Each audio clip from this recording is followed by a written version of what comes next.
Hello and welcome to a new episode of Dice and Destiny.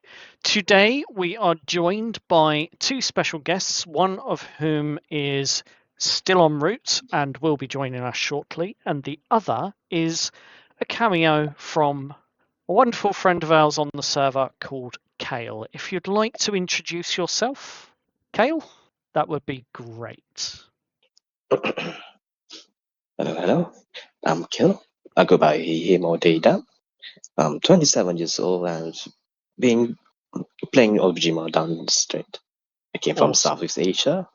Absolutely awesome, and it is great to have you with us. So, with that being said, the other one that will be joining us very shortly, I hope, is Spec, because at the end of the day, he's the one with the mission. No. Oh no. Oh, So the whole game hinges on yourself, Kale, and Spec turning up on time, and we've kind of failed the first part of that, which is Spec. But Well, we also... Sorry, go on. I was about to say, guess we're just going to be partying. Oh dear. Shopping episode. Shopping episode. Whoop whoop. So, I don't even know these strangers. They just came out and just backed me with that help. We need you for a job. Join us. yep, pretty much. We need coin. We need Yes, money. We need need money. You need coin, you need the money, you need to get the bribe, you need to deal with this problem, shall we say. But before we get to that, the other players that are joining us tonight from our OG crew, that is Wesley, Hello. Confused Tabaxi, Good evening. and Killian. Hello. Hello and welcome. So, who would like to do the recap? Me, you, or someone else? I refuse to You. this time. I did it last time. Fair enough. I'll do it this time. That's not a problem. So, in the last session, the party finally made it to the city after a long walk and arrived at Marla's house with the help of a local guide. Marla also was Gary's auntie. Gary had taken them through multiple alleys while guards kept popping up suspiciously so, and in the party's opinion, eventually they reached the safety of Marla's place, where they gathered some information and shifted their focus towards getting into the actual centre of Londinium. The session last episode picked up at Marla's home in the evening. Gary was asleep in bed, while Aura and Chris had taken up Marla's offer of comfortable accommodations for the night. Marla revealed that people a few streets over had been asking questions, specifically about the black glass writ, specifically about the black glass they've sensed in some way. And she also mentioned that guards had been trailing the party while they were coming towards her house. With that being said, when pressed, you lot explained that you believed the black glass was key to getting back to your world. You don't know how, you don't know why, but before you ended up here, you saw the black glass die, or the obsidian dice, and the D20.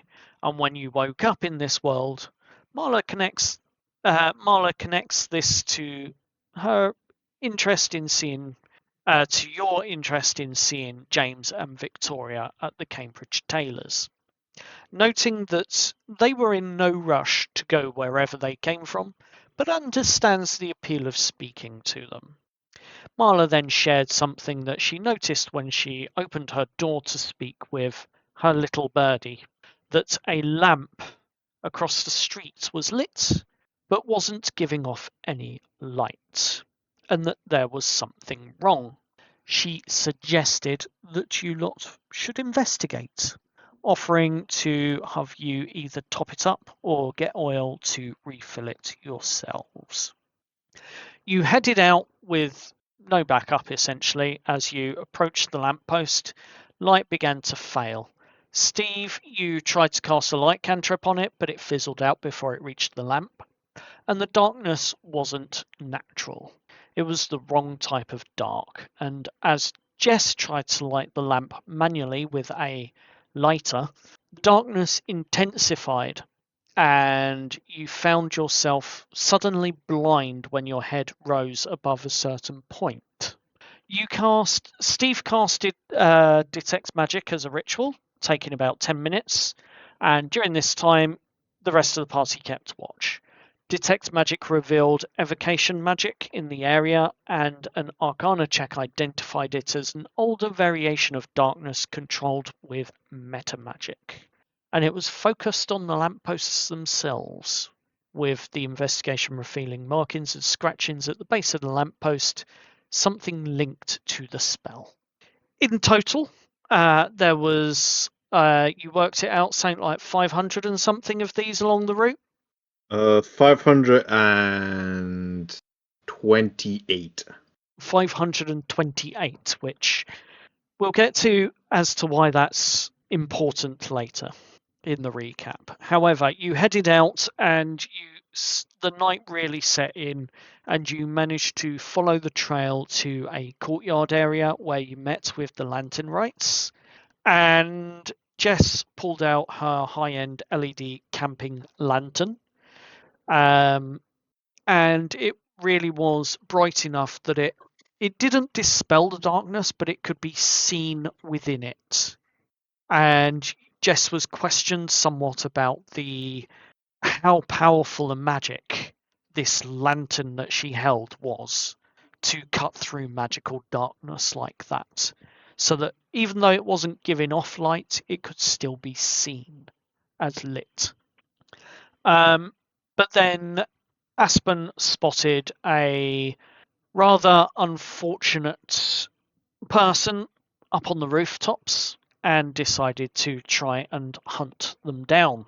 Chase them down, ask some questions, the usual. Went sideways, however, and after a couple of very heavy hits, the would-be Black Glass Rit assassin vanished and got away, leaving a lot of you very hurt and wounded. You then headed back, and as you headed back, you scratched out the runes on the base of each of the lampposts en route, having been offered 1 copper piece per lamppost restored on your journey back home. To which the total of the lampposts and total of the copper pieces we worked out came to 26 gold pieces.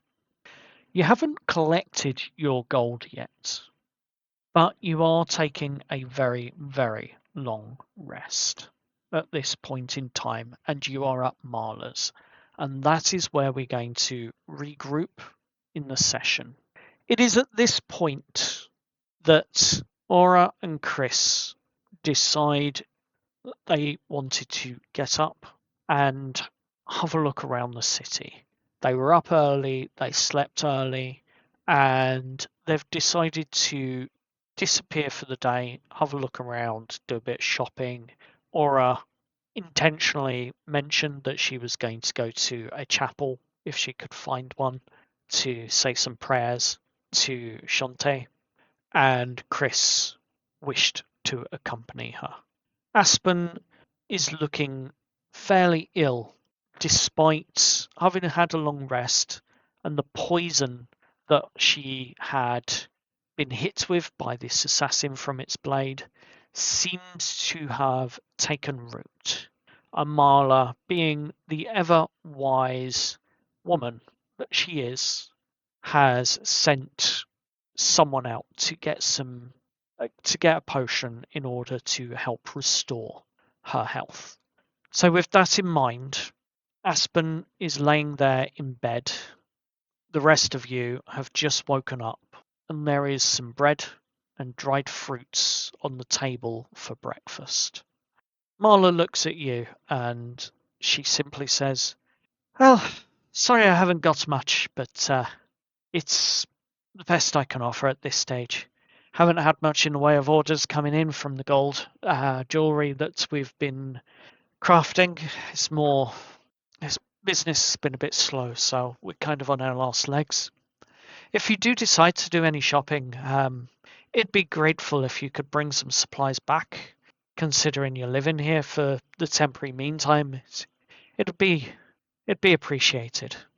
And for the moment, it's just the three of you around the table as she busies herself guiding the workers and that in the foundry out the back, in the forges out the back. What are you all doing? Considering... Oh, sorry. I was just saying, what are you all doing? I was about to react to her if we could get something for her. Oh, just the usual supplies. Well, considering your hospitality, getting you what you need is the least we can do to repay you. Aye, well, it's not a problem. I just, it'd be nice to see the cupboards stocked up a little bit, that's all.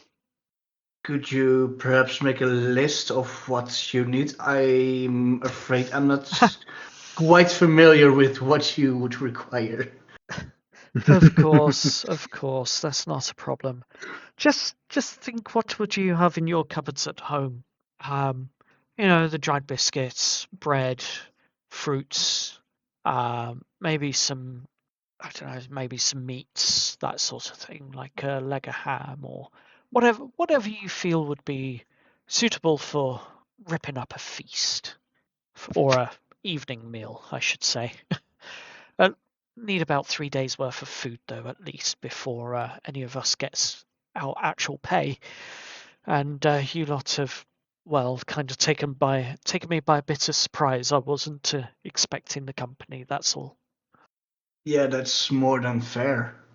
Yeah, we can do that for you. Thank you. And she turns and she heads out towards the foundry, out the back. You hear a shout. Hey! Stop pouring it like that! And then the door she's walked through closes shut. What are you all talking about? So, how are we going to get this gold that we need to get into Londinium for that? What was his name again? Wickhand? Mm, Any ideas? None. We could look at some jobs around. Maybe they might advertise in a tavern or something. Would I know where they would normally advertise certain jobs? Yeah, I mean, you'd have the job boards down at the docks for dockyard work. You'd have your regular sort of jobs at various taverns where they've put up bounty signs, maybe a couple of outside some of the watch guard, some of the city guards towers might have a few bounties here and there. Otherwise, it would be job boards that are sort of dotted around various districts that are regular in terms of requiring a high turnover of staff. Mm. Well, there's a few job boards we can go look at, but depending on what work we want to do. But also, can we talk about what the hell happened yesterday? Yeah, that's assassin. We got our asses kicked. We Let's be honest here. literally got our asses handed to us. Well, you did. I couldn't even get up on the roof. Joe, that's probably a good thing because she probably would have kicked your ass too. Yeah. I mean, I feel kind of bad I couldn't help out. That was a losing fight. There was no Yeah. way Fair in hell we enough. could have done anything. So either way, we're kind of, it seems, a target for this. What was it? Black Glass Ritz? Black glass Ritz. Yeah, it's definitely not going to be the last time we'll see of them. That's for sure. We need to find a solution for this. And he points to the handle of his sword. Because we have the other 3 in the box. Yeah, so I've been thinking about that. Mm. If you use... Oh, yeah. So I think if you Like, you know how I casted the spell on it to, you know, some to form some kind of connection to it to, detect what was going on. My theory is if you try that on your own, maybe it has some kind of special ability. This is all just a theory. I mean, I'll definitely do. We have some downtime today to look for some stuff. So if we want to, while we're getting ready, I can try. What would be the word? Attuning. I think that's the phrase that I read about. Fair. So this, what I should have done sessions ago, but I didn't. God damn it. Anyways, It's Snow about starts bleeding. it's about at this time you hear a knock on the door. 3 taps, followed by 2, followed by another 1. Suspiciously Should look we out the get window. Marla? I mean, we As could get Marlo. as you look out the window, roll a perception check because it is a bit of an angle, so you've got to kind of strain your neck a little bit to see. Huh. 18. Ooh, very nice. Even though it's coming up and saying 16 on the stream. Well, that's mine. Well, that's Steve's. Oh, that's Steve's. Okay. Well, Steve, Yeah. you just catch a glimpse of the back of what this person is. You can't really see too much in the way of detail, but Osiris, you see a side profile of a blue-skinned being with a horn. Osiris, you know this to be a tiefling. Mhm. The others in the party don't. But, Vice, would you like to describe what they see as they're straining their necks to look at you through the window? Well, they see a relatively tall tiefling. Got a sandal bill going on. Some sort of mishmash of colors. He wears a green tunic, a red scarf wrapped around his neck, and a couple of knives on his belt. Other than that, his clothing are pretty loose and his footwear is open-toed. Okay. And Go on. yeah, sorry, he doesn't seem to have hooves though. He has human-like toes. Very important distinction there to make, no doubt. However, Mhm. as one of you suggested, Jess, going to get Marla, Yep. Marla comes out, bit of a rush, bit of black soot on her face that she's tried to wipe off, but has spread even further. And she pulls off her gloves, throws them down on the table, and she walks over to the door and opens it wide. Vice, it's been a long time since I've seen you. How are they treating you at the Lantern Rites? You know what it is.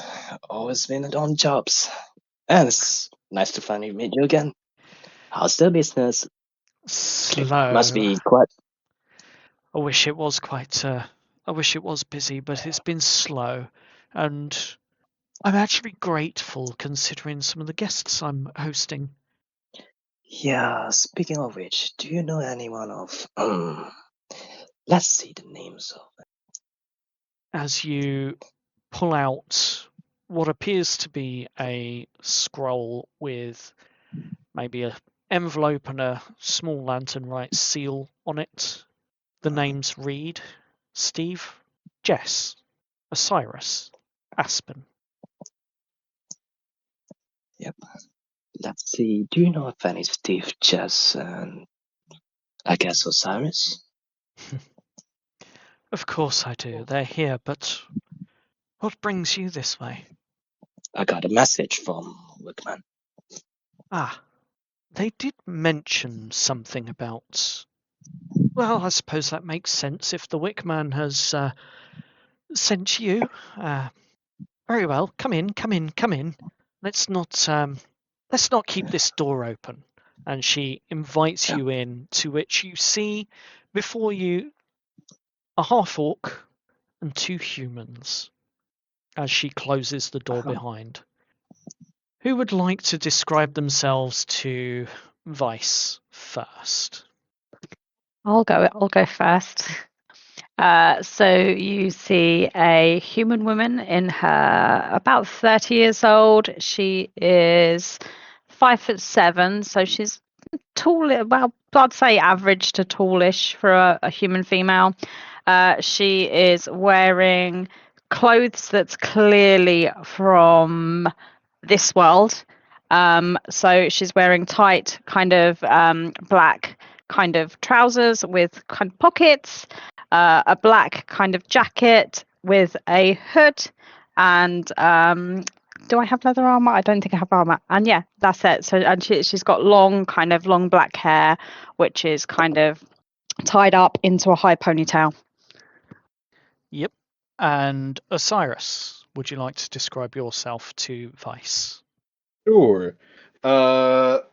Instead of his normal fit, he still has his sailor's coat, which he took off before he decided to do what he did yesterday, and his armor, but he's just right now normal tunic, just plain clothes, has his sailor's jacket on, fairly tall. He is a half orc with a big great sword on his back. Tied up hair and a small, not small, but just a lute, but hanging by his side attached to his belt.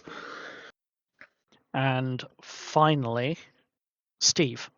Yeah, you see a human with a small beard, pretty long hair, brownish hair.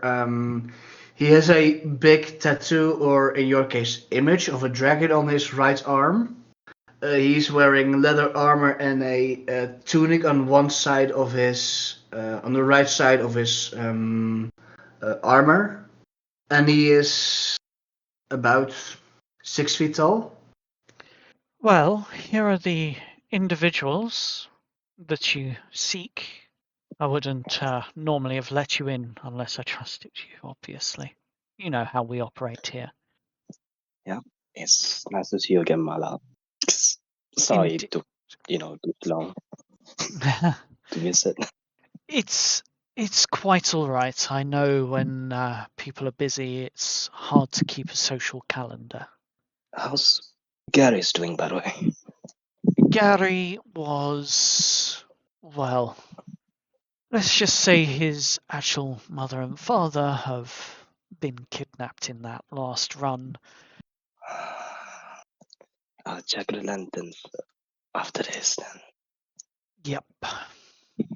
Anywho, I won't keep you. You have a message for them, and I've got to get back to that lot before they burn the place down again.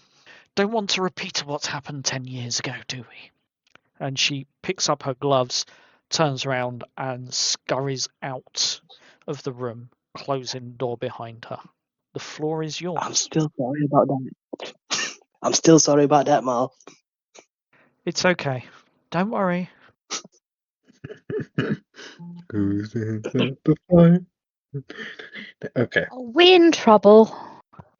Oh no, it's just the fact that do you happen to see anyone else that came today? No one else has Okay. come here today, but yesterday, well, and she'll look at the injured party members. Yeah. The injured party members, one's in bed and the other two have gone for a walk, so they're not around at the moment, really. Mhm. The remaining ones in here because two of them weren't there yesterday. And since Steve I and heard you had, Osiris. and this happens during your investigation of the black glass, was it? Yep. Well, we met a small group led by Wickman, and while we were talking to him, we were set upon by what we assume was an assassin. Female assassin. Yep. You recall all of the details of the night before quite vividly, Jess. And after a good 5-10 minutes of explaining, it becomes quite apparent why Vice has turned up. Well, the good news is you're not in trouble, but we do owe you payment for the last night, actually. Oh yeah, the lanterns. Yeah. 28 gold pieces, was it? Yep. Got it right around here. Still, quite a rough state you guys were in. Yes, well, they were. I couldn't actually get up there That assassin. to help my Heart. party. Yeah. I second that. Yeah, that assassin. Heart. Oh yeah. I mean, And- Steve, you could take the gold pieces. I mean, sure. I'll take it. I mean, that leaves us what? Another 200 and I'm really bad at math. 23 to find. Yeah, 223 gold. Not bad, all things considered, really, is it? For almost dying? Mm. And Yep. sadly, aside from this, also have some bad news. May I ask you for another job? Another job? What would that job Yeah, be? I mean, we do need the money. Yep. Mhm. Well, I'm kind of waiting for a message right now, but there is someone who have knowledge of certain outputs that need investigation. Perhaps you'll be interested in that. Sure. How much does it pay? Do we know? That is a good question. That will be details not on me, sadly. So Jess will look at Steve and be like, I think I'm getting the hang of this world. Are you? Slightly. That was mean. I I'm still- sorry. That was mean. That was so mean. Still don't like the whole. I still don't. Sorry. I still don't like the whole camping and roughing it part. I will admit that. But, you know, the lodgings haven't been too bad. It gets so much worse if you have to travel overseas. I'm telling you, no, you're not going to enjoy it. I enjoy it. You're not going to enjoy it. Yeah, I'm not that kind of. I'm not really a sea guy. I don't really have sea legs. Yeah, me neither. I mean, I No. once went on a riverboat and on the Thames and nearly threw up over the side. So, and that was just the River Thames. Oh yeah, I get motion sick real fast. This How long am I? Oh. this phrase doesn't seem to translate into anything other than Thames. And as you're listening to it, you are essentially getting very, very confused at this point because the language isn't translating into a common tongue, and it's clearly not a place that either of you are aware of. Look at the two of them. Guys, you're doing it again. Oh, You're speaking Oh, in different sorry. tongues. Sorry about that. I mean, Wickman did say you were a peculiar bunch, so I guess this strikes. peculiar sums it up about right. You're not wrong. We're definitely something, that's for sure. Yep, that they definitely are. But Mm-hmm. it's around about this point in time that that messenger that you spoke of knocks on the door. Spec. The door isn't locked, and as you knock on it, it pushes open. Would you like to describe your character? You are very, very quiet, Spec. You might need to put your microphone volume up. Oh, it was just the same issue. As stepping through the door comes a dragonborn, adorned in zealot's clothing with some light leather armor, with a mace by his side and sort of yellowish skin, and crystals protruding out of his arms. He comes through the door quickly, pulling off the cloak from his head to reveal his ruby eyes, as he looks you all up and down. Hi there.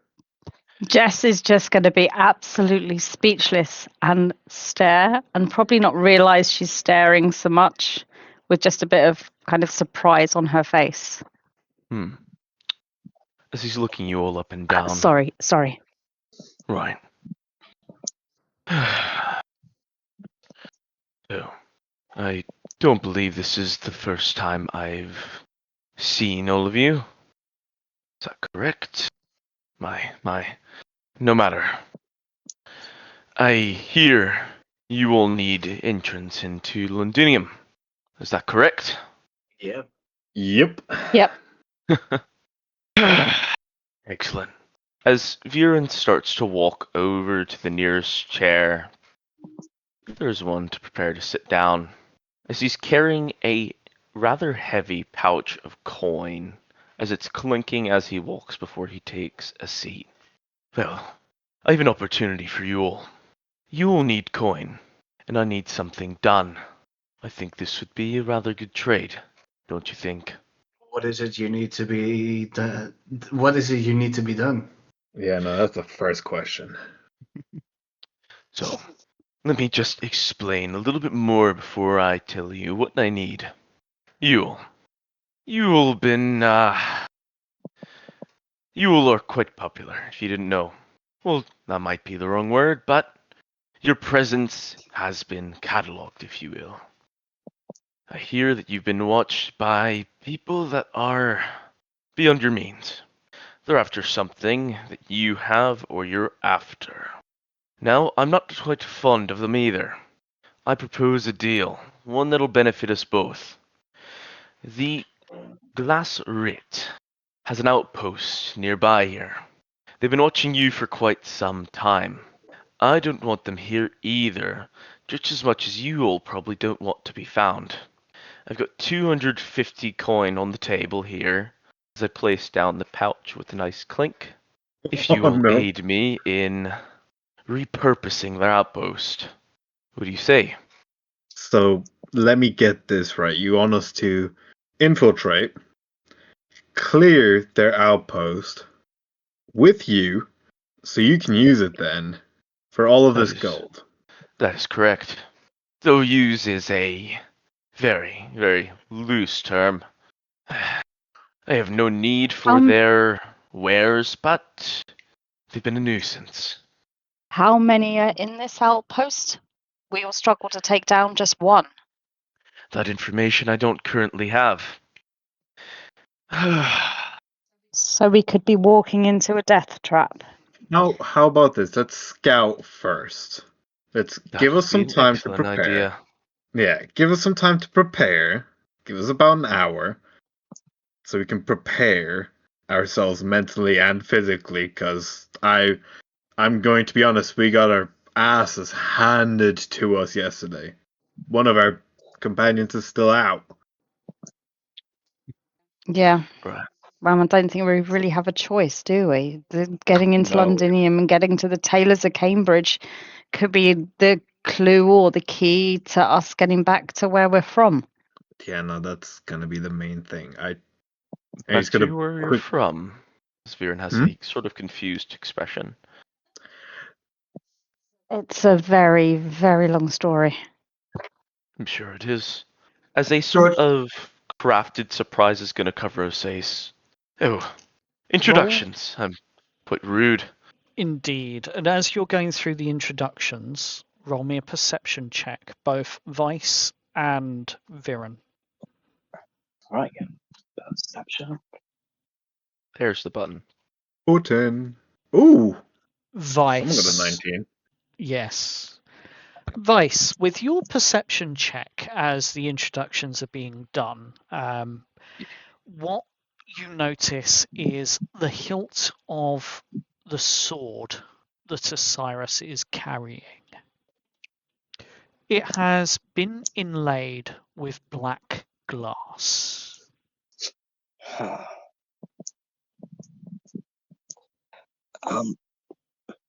Sorry, Vance. Seems you got something on your hilt. He just points at a orc, was it? Half orc. Yeah. Take a look at it for a bit. No. And if you get close, I will throw you. That's fair. I don't think that's necessary though, assuming we are on the same side. I'm assuming we're on the same side, but he's gonna whisper this to Steve. If this is a ticket for you guys, we need to keep these away from everyone. But yes, Sviren's looking confused. Have I chosen the wrong group? Seeing this light discourse. So I've got a question. This mission you're talking about, what way did you plan on, entering? Like, how do you attempt to get in? I planned on entering through magical means. Suppress the lanterns, get in, and once we're inside the building, it doesn't really matter, does it? Well, if we're gonna use stealth, I probably got a spell that would come in really handy. Do you now? Yeah, it's called. Yeah, Steve grabs his makeshift spell book. He pages through it. Yeah, it's a spell called invisibility. Yeah, invisibility. I'm sure that'd come in handy.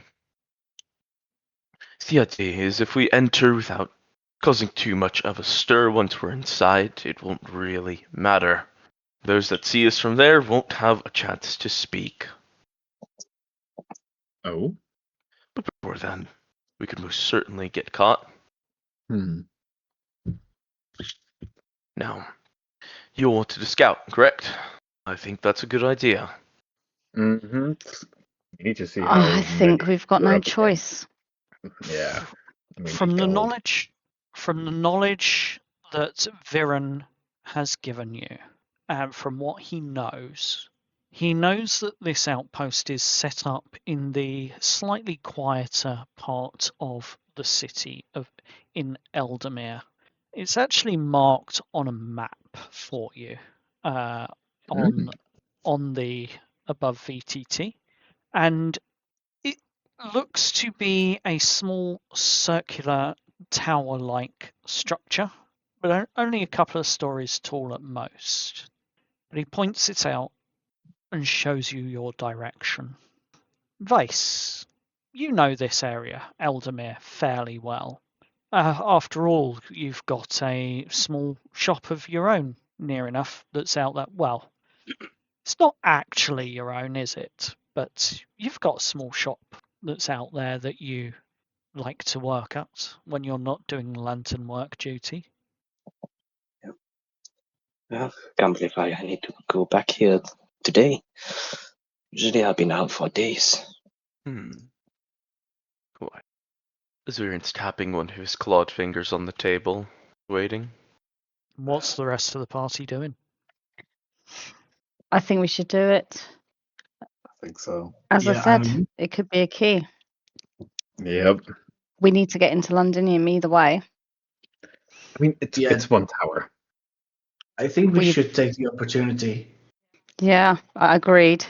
And I think so far we may have we faced worse? Possibly. I mean, how much worse can it really get? Please don't jinx it. Let's not say that. Let's not. Ever the pragmatist. Considering we're trying to scout ahead first, I could either send an unseen servant or my familiar Barnaby to the tower. Barnaby might be better because it's just an owl. Yeah. You would know. You would know that it is well out of your current range and reach for Barnaby. Yeah, like I'm not saying right now. It's more of like planning. I mean, it may be an owl, but it's daytime. Owls are nocturnal, correct? Yep. I mean, technically speaking, I could recast it again and change Barnaby into something else. It might be About a preferable crow. to wait till night. For a There'd scout, be more probably. security, but less people to watch. Yeah, we don't want people to uncover what we are doing. Also, if it's night, We're we get to already see being- more.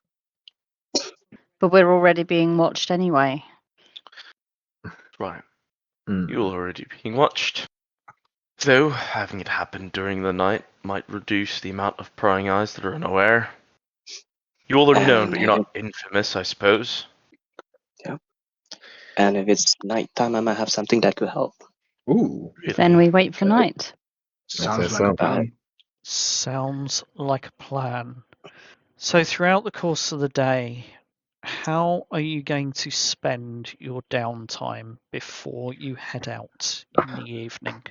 One or the other. One at a No, time, please. Who's going first? You! All Well right, volunteered. You volunteered. Fair enough. Steve would like to look for some regular leather armor. Yeah, probably not too hard to find in this neck of the woods. Although more than in this area, though, it's more likely to be leather aprons and that sort of thing that the people within the industrial area of Cinderfall would wear, rather than leather armor as such. So it would do the job.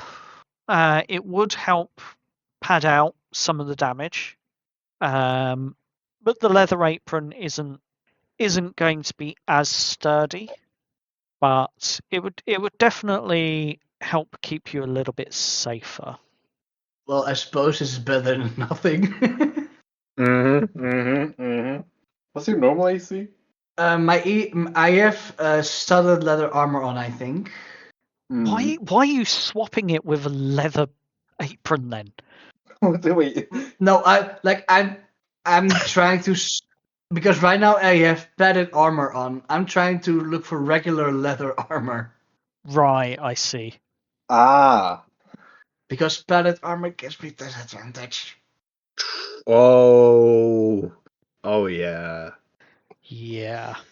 Mm-hmm.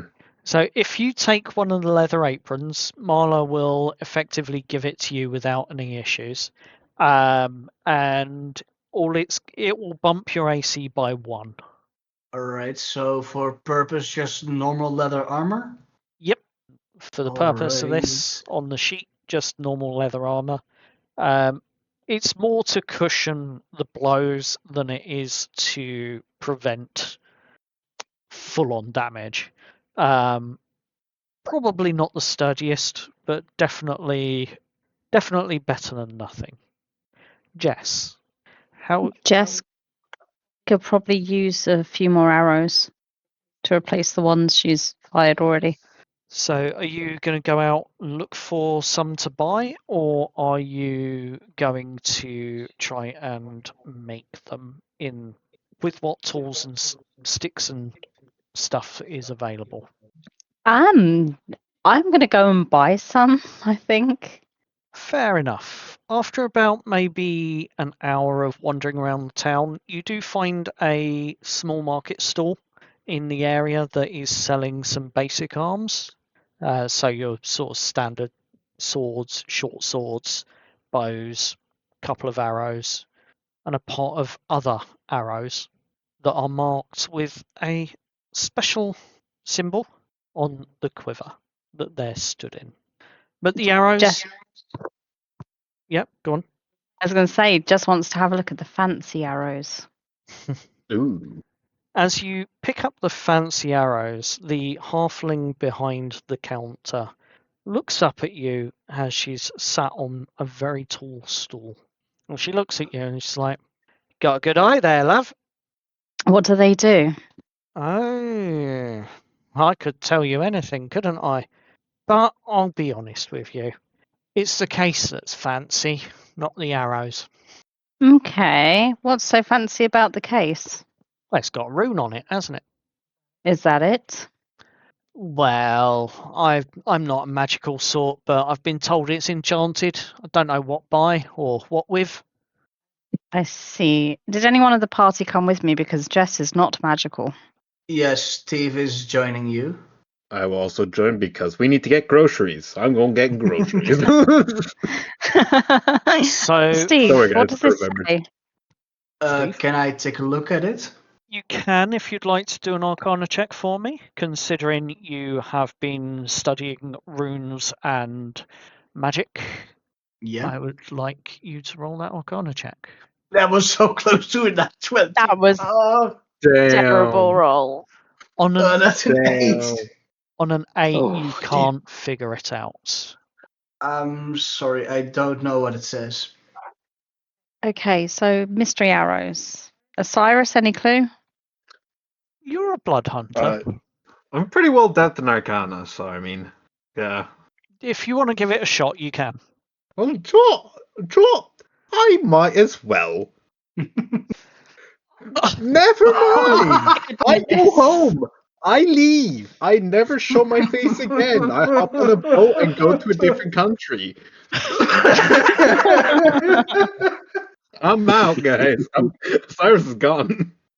Well, whatever it was, as you pick up this quiver, your nail catches on the rune itself, putting a Oh, no. scratch through it.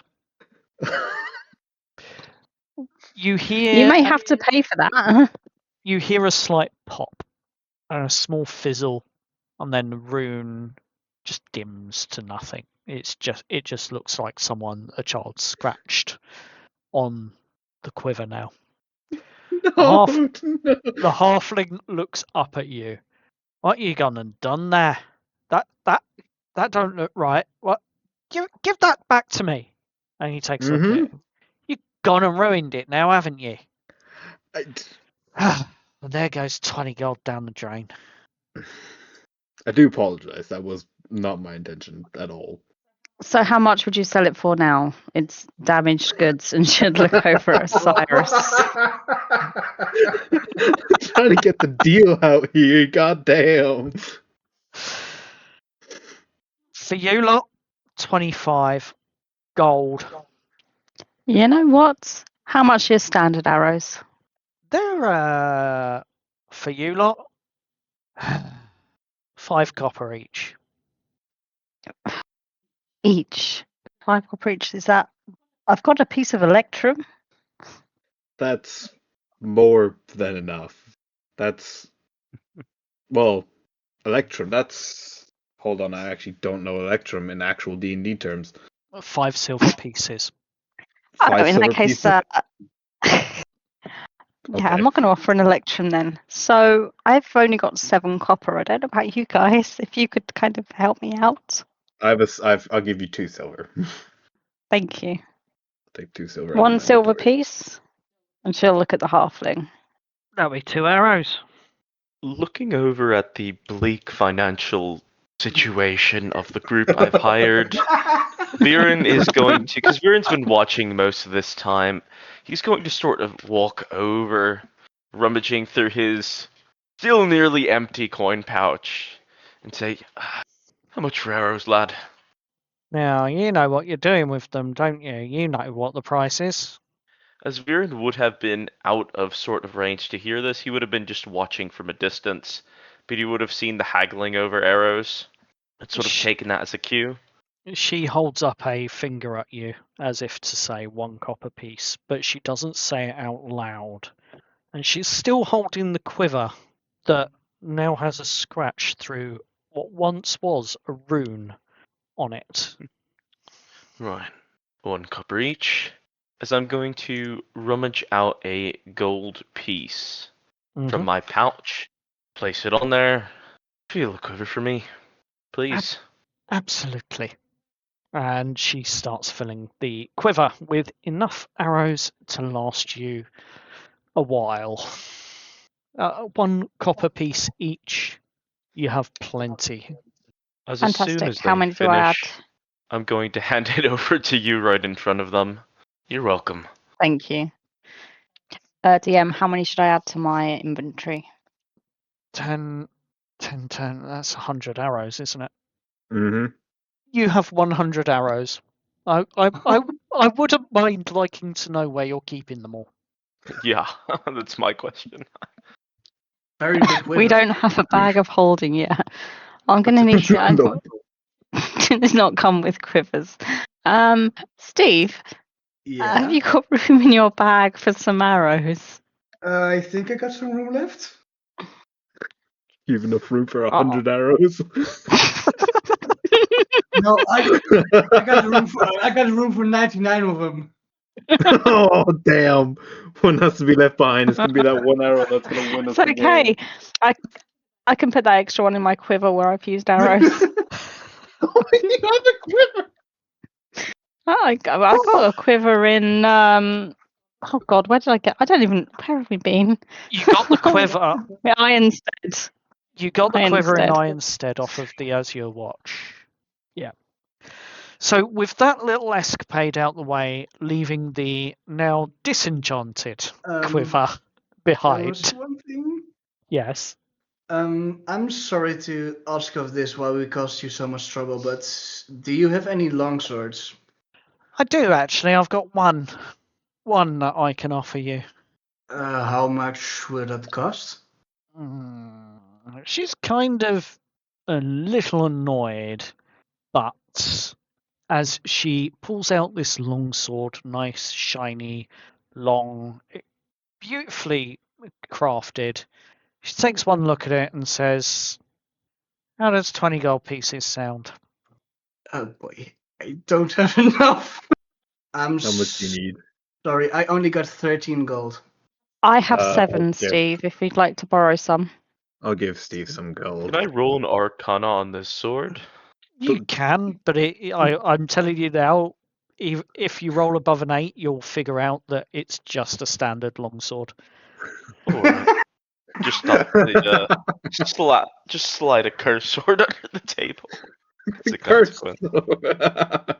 Then that people's how you get cursed. You know, I did this sort of thing. It wouldn't surprise me if they just pulled out a curse sword and just, here you go.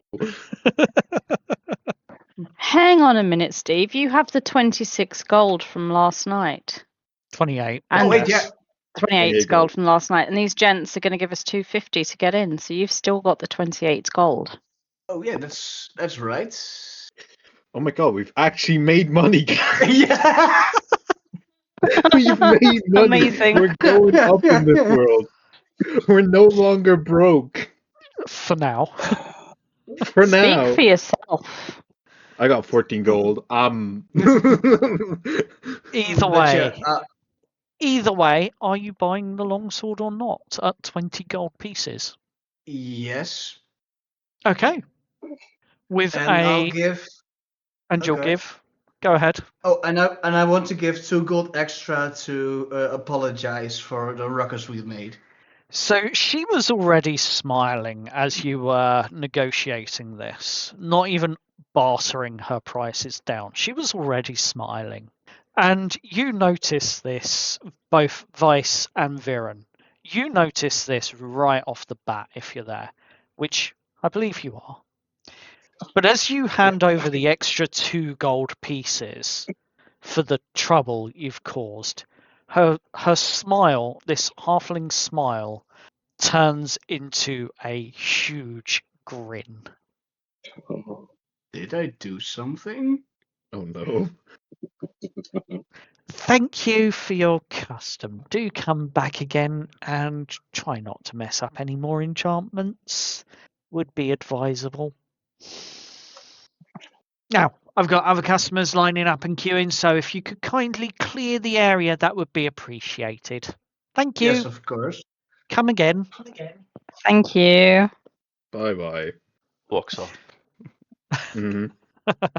So it was 21 gold in total, right? 22. 22, yeah, got it. Alright, then I'll add in the longsword to my equipment. Alright, who's going next, guys? I'm finally not a blade singer without a sword. Hooray! We might stand a chance. Yay. Next up would be your grocery shop for Marla. And it's not difficult. It's easy enough to find like the butchers, as it were, and the bakers, and get the And a couple of the market stalls nearby which are selling fresh fruit and vegetables. So it's not hard for you to acquire it, but it does cost you in total about a gold piece That's fine. I'll pay. I'll for happily pay. for all of that shopping combined. But is there anything else you'd like to do to prepare for your scouting mission tonight? Any of you? Vice? Tune to this goddamn sword. Excellent. I've been waiting for this. Such an Oh, boy. idiot. So, as you will say that you're doing this back at Marla's after the shopping trip for obvious reasons. As you start to focus on the sword and attune to it, you feel the hum. You feel a heartbeat, almost. Feels real. Feels like it's enveloping you. And as you continue to focus and continue to attune to this blade for a total of 10 minutes, you hear various voices. But the voice you hear most is the one calling out for food. Feed me. Feed me. Well, I've done this dance before, so it's just normal bloodhound thing. Start cutting myself on my sword.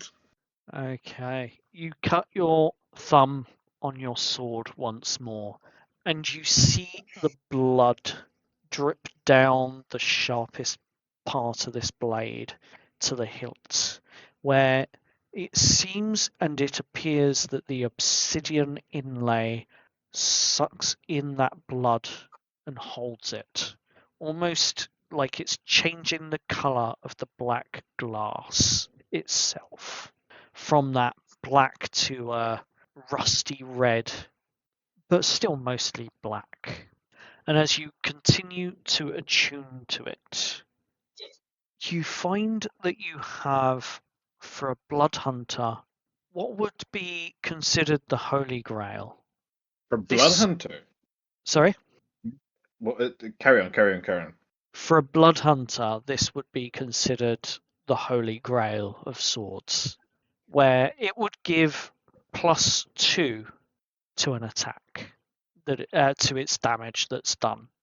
But in return for that +2 in damage that it's done, half your current hit points would be taken at the end of battle in which it's assisted in.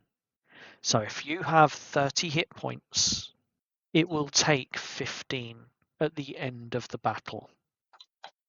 Oh damn. This is a cursed blade that you have attuned to,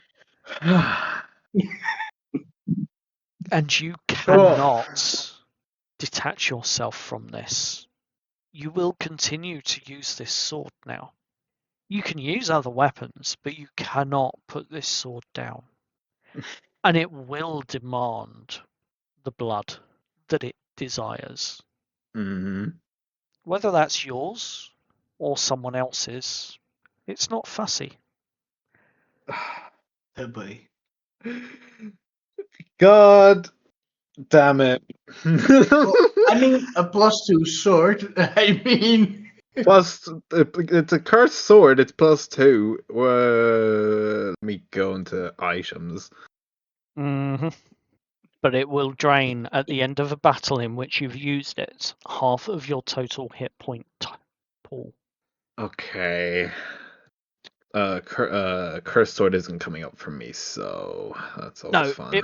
It won't come up because I've got to put the entry in. I've only got it on my notes at the moment as to what it is. Oh, okay. I haven't created the item yet, but I will do that after this game. Cool.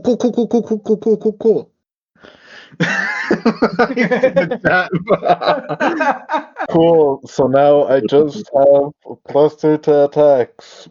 Yep, you have +2 to your damage roll as well. Attacks and damage. Great. Anything else this sword can do?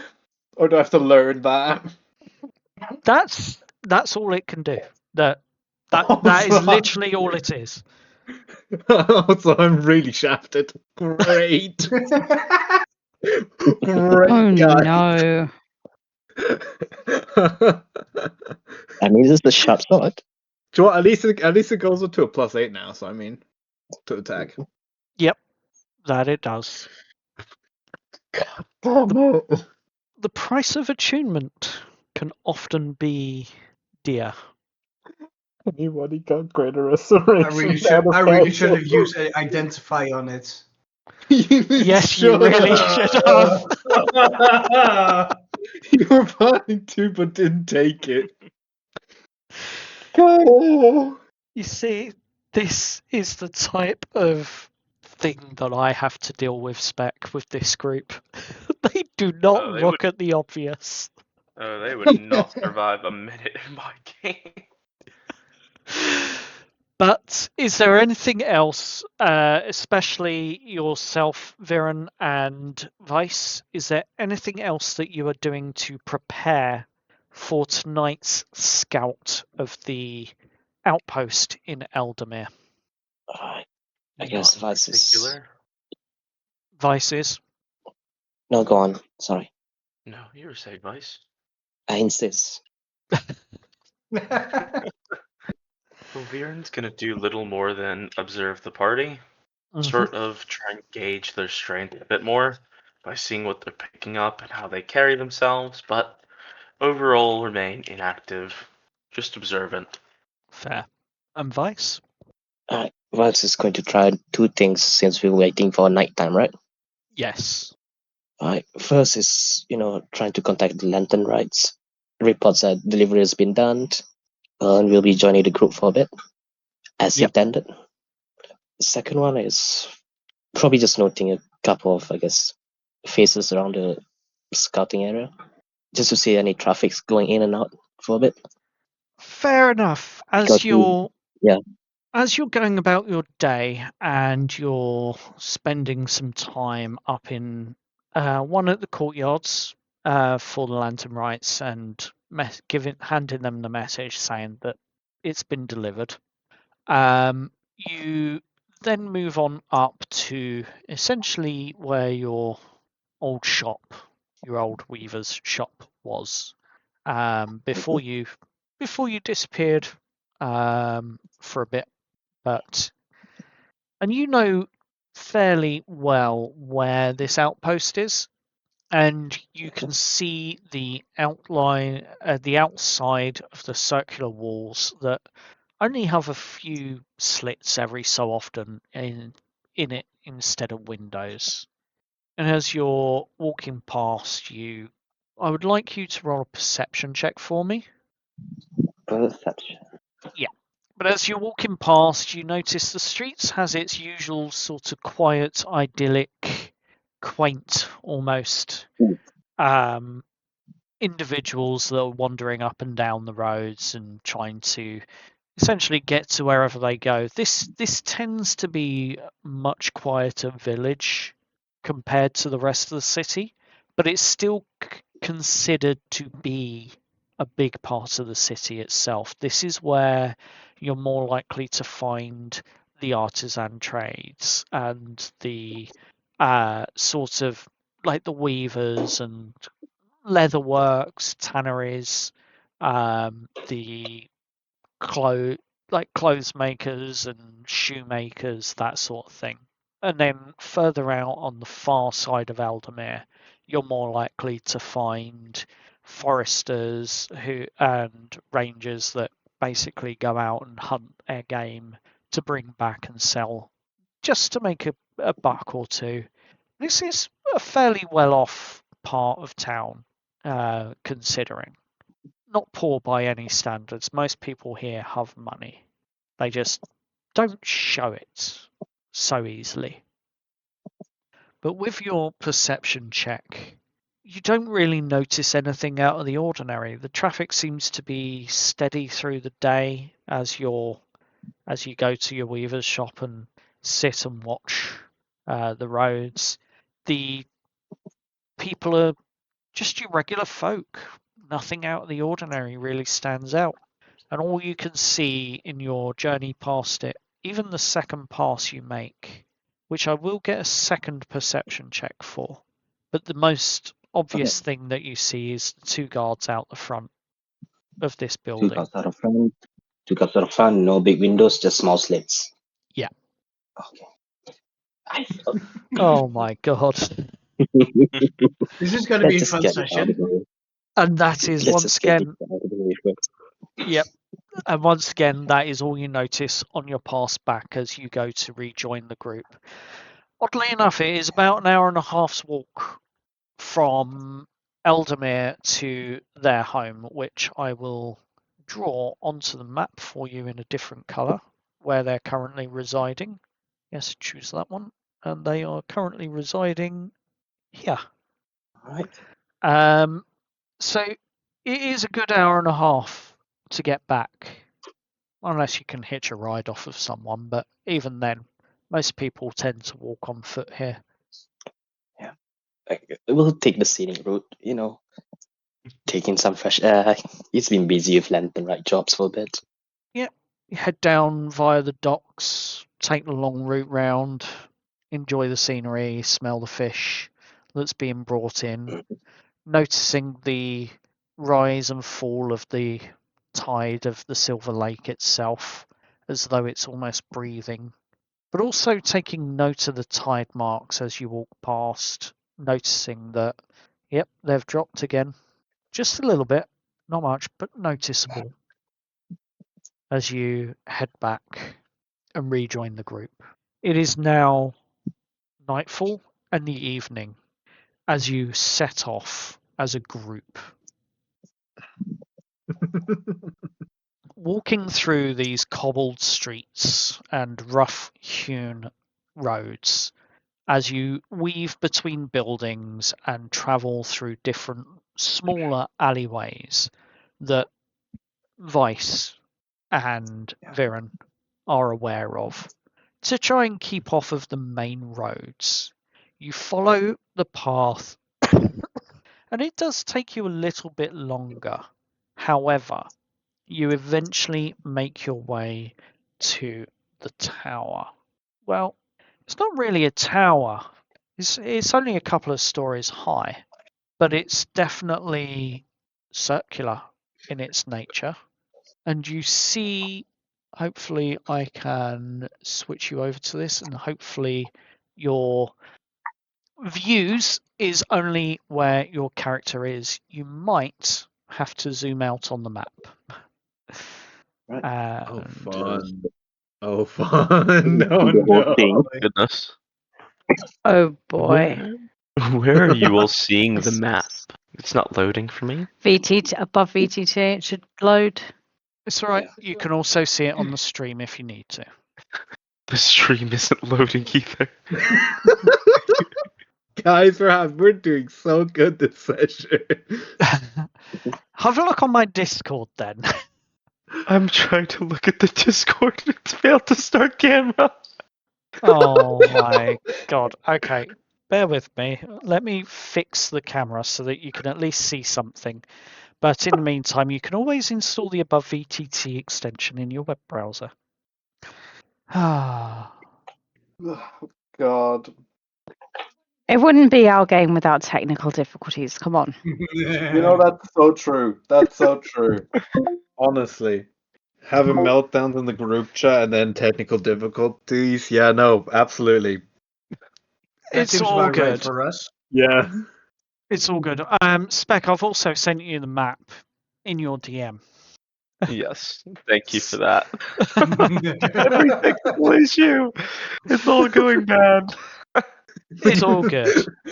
So, based on what you can see, you can't see inside this building at the moment, but you do notice right off the bat that there are a couple of guards that are standing out the front of the building. And I wish it wouldn't give me green guard drakes and actually give me a guard. There we go. That'll have to do. There are a couple of guards out the front of the gates. At the moment, you're not right in front of them, don't worry. That's what was spotted earlier. These two seem rather disinterested for the most part, but currently you're a little ways back. What are you doing? How do you plan on tackling this scouting mission? Just wants to try and get stealthy. I'll get my Do words you out want- at some Do point. you want advantage on stealth? Yes, please, because even though I'm a rogue, my stealth isn't great. Because I Oh, put stuff into wrong stats. Very good. oh no. Well, in that case, I'm going to cast We're doomed. In that case, I'm going to cast invisibility on you. Fantastic, thank you. Okay. So, Jess, you are invisible for what it's worth, which Yep. will For an give you hour. for 1 hour, which will give you advantage on your stealth checks. Fantastic. So, what are you going to do first? What are you planning on doing as a party? Tell me. Tell me your plan. I don't like the way you said that. Viren is mostly watching Do how we they have a operate. plan? Sorry, Viren. No. Sorry.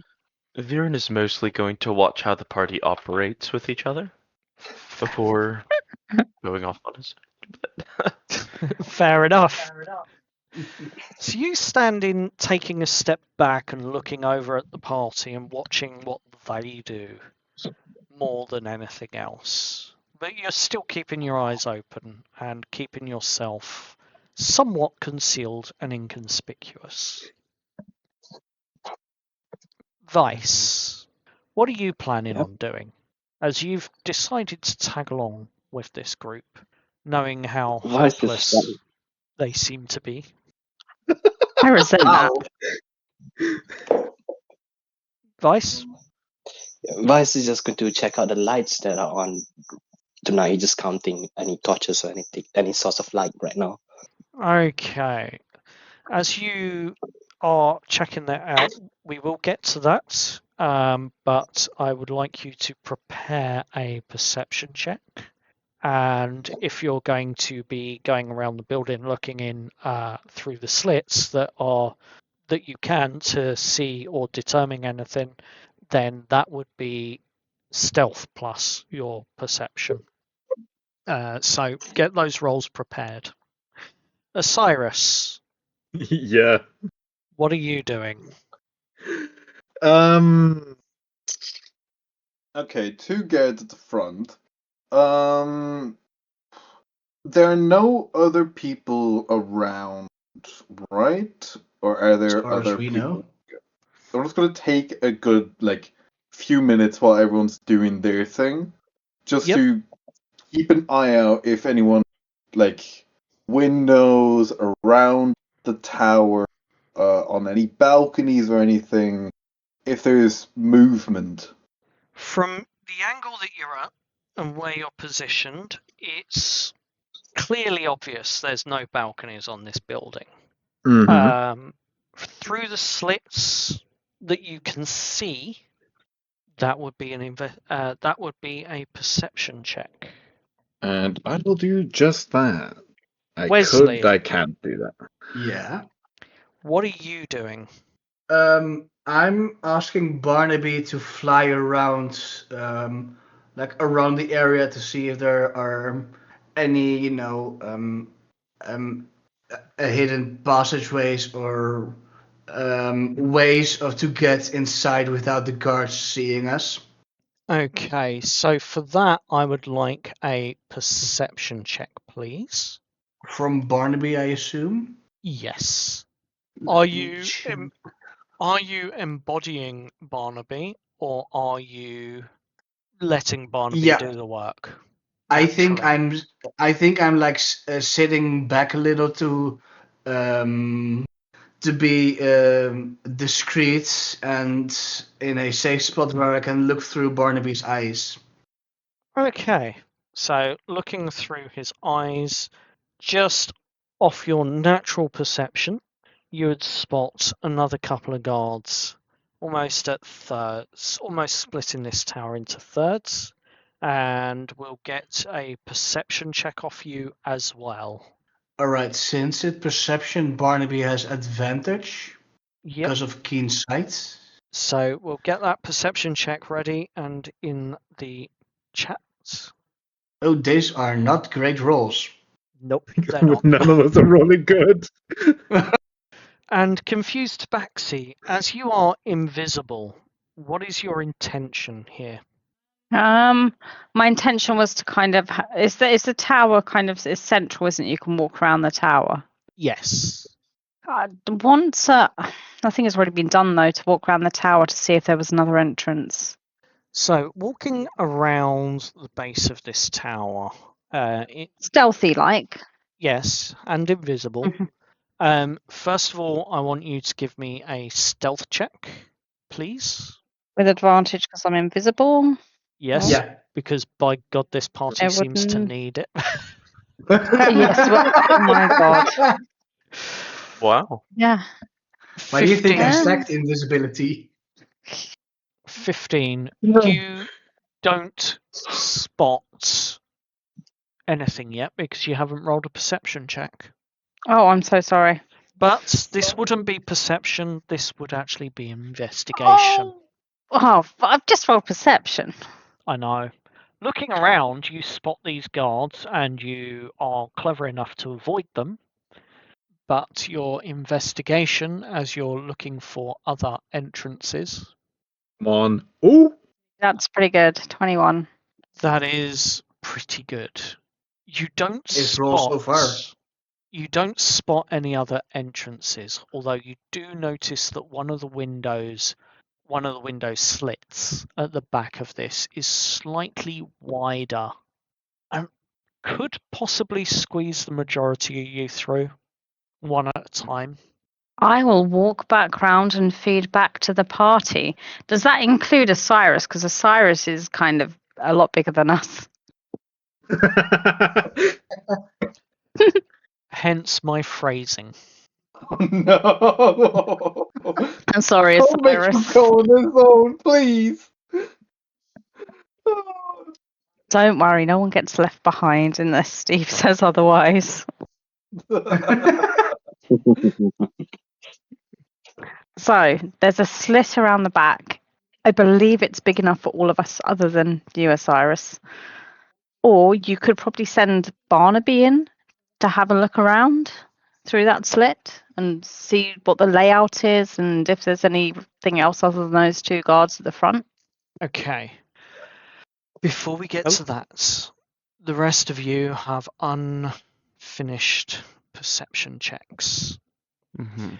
So let's start with Vice. Aye. You are fairly familiar with this tower-like structure being here. It's been here for quite some time, and you've known it to be more of a sort of watchtower. Used to be an old guard post. And you know that the window slits and that are here were mainly used for letting arrows loose so that they could defend the villages that and the small town that this once was in Eldamere as a stop for forces coming towards Londinium and to give Londinium time to prepare its own defences in the event of an attack. It hasn't been used for that recently, and you are fairly certain that members of an organisation have moved in over the course of the last month or so, where they were carrying the symbol of the Black Glass Writ, a little lapel pin on their collars, coming in and out, fairly regularly. Although recently that traffic itself has slowed down, and there's usually only a delivery maybe once in the morning, once towards the end of the evening, maybe about 10 o'clock at night when it's quieter and no one's around. With that in mind, you're keeping your eyes out for the traffic coming and going. You're clocking the times of which the guard changes on the front door. And you do realise that there is a pattern to it. Every hour, the guards that are outside swap positions and move around in a clockwise direction. Clockwise direction every hour. On the hour. With a And the delivery that... main guard. Sorry? Sorry, go on. And there is a delivery at about 10 o'clock at night. I see. Moving on, Steve, Yeah. as you are focused in your owl, Mm-hmm. looking through its vision and sharing its senses, Yeah. you don't seem to get too much in the way of information other than clocking where these other guards are and where they stand. Although they do look to be more like they're milling about rather than actually paying any attention. But you don't clock much of anything else. All right. Already gone over what Jess has seen, and we already know what Viren is doing. I'm gonna tell. I assume we are still in telepathic range, Barnaby and I. Yes, at this moment you are.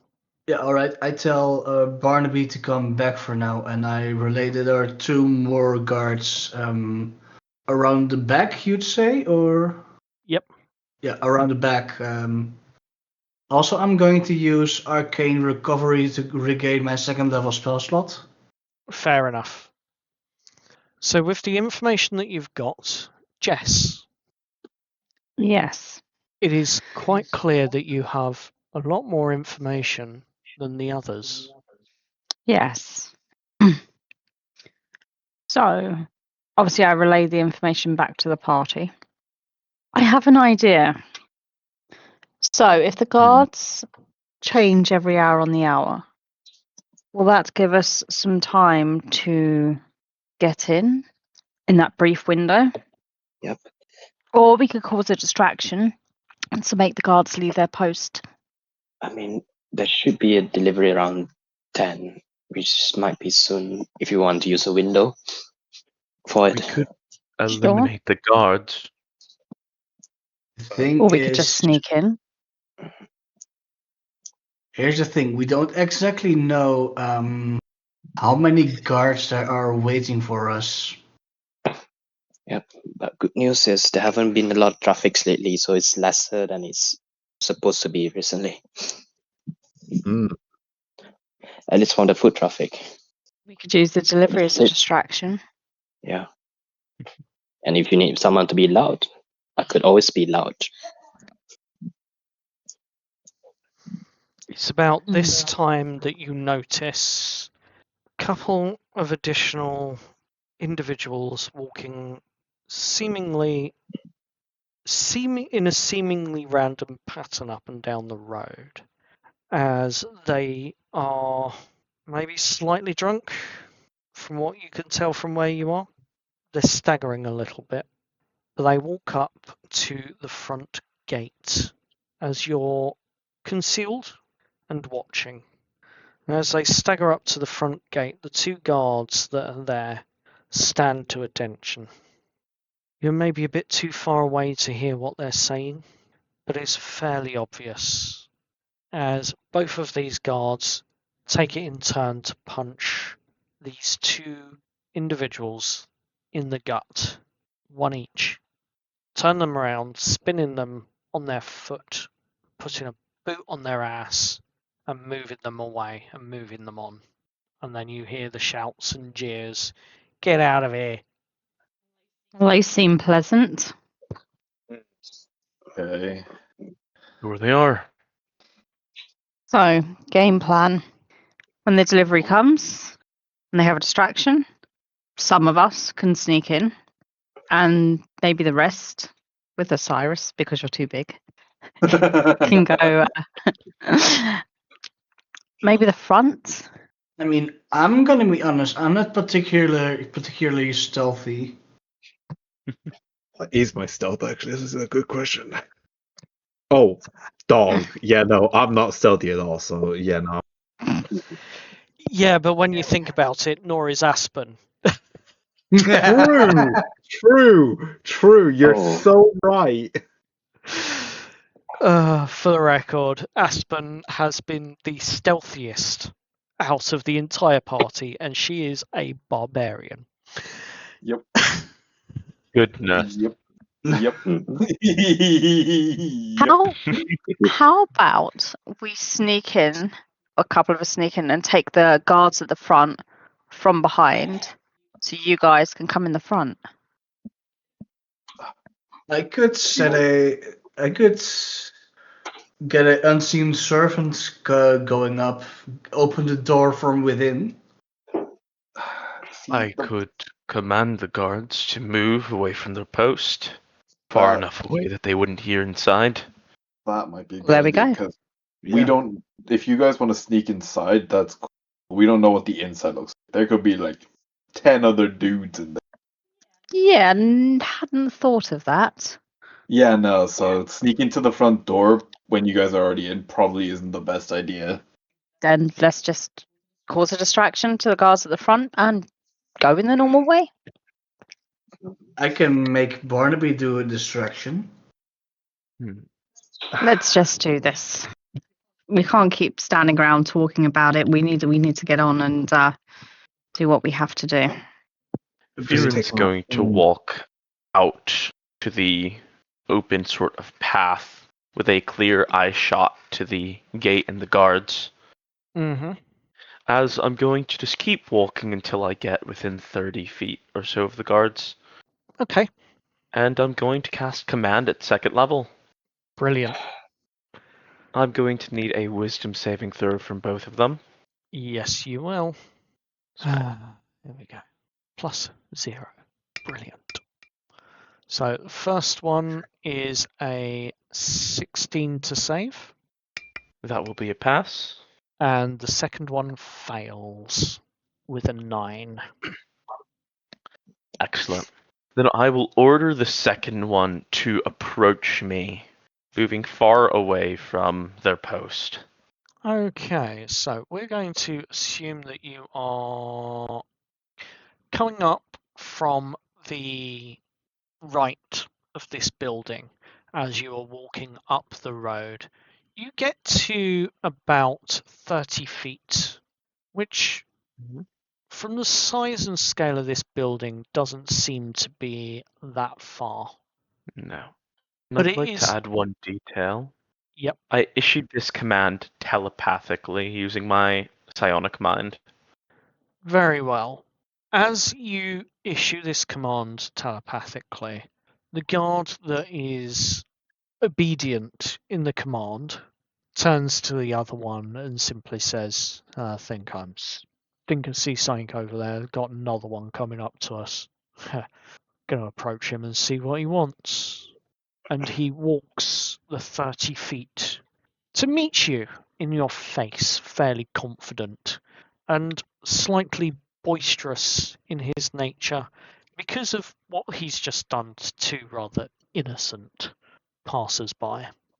Excellent. As without much words, Viren is just going to go to put a hand on his chest if he'll allow, Mm-hmm. and I'm going to cast Inflict Wounds. No. Oh, nice.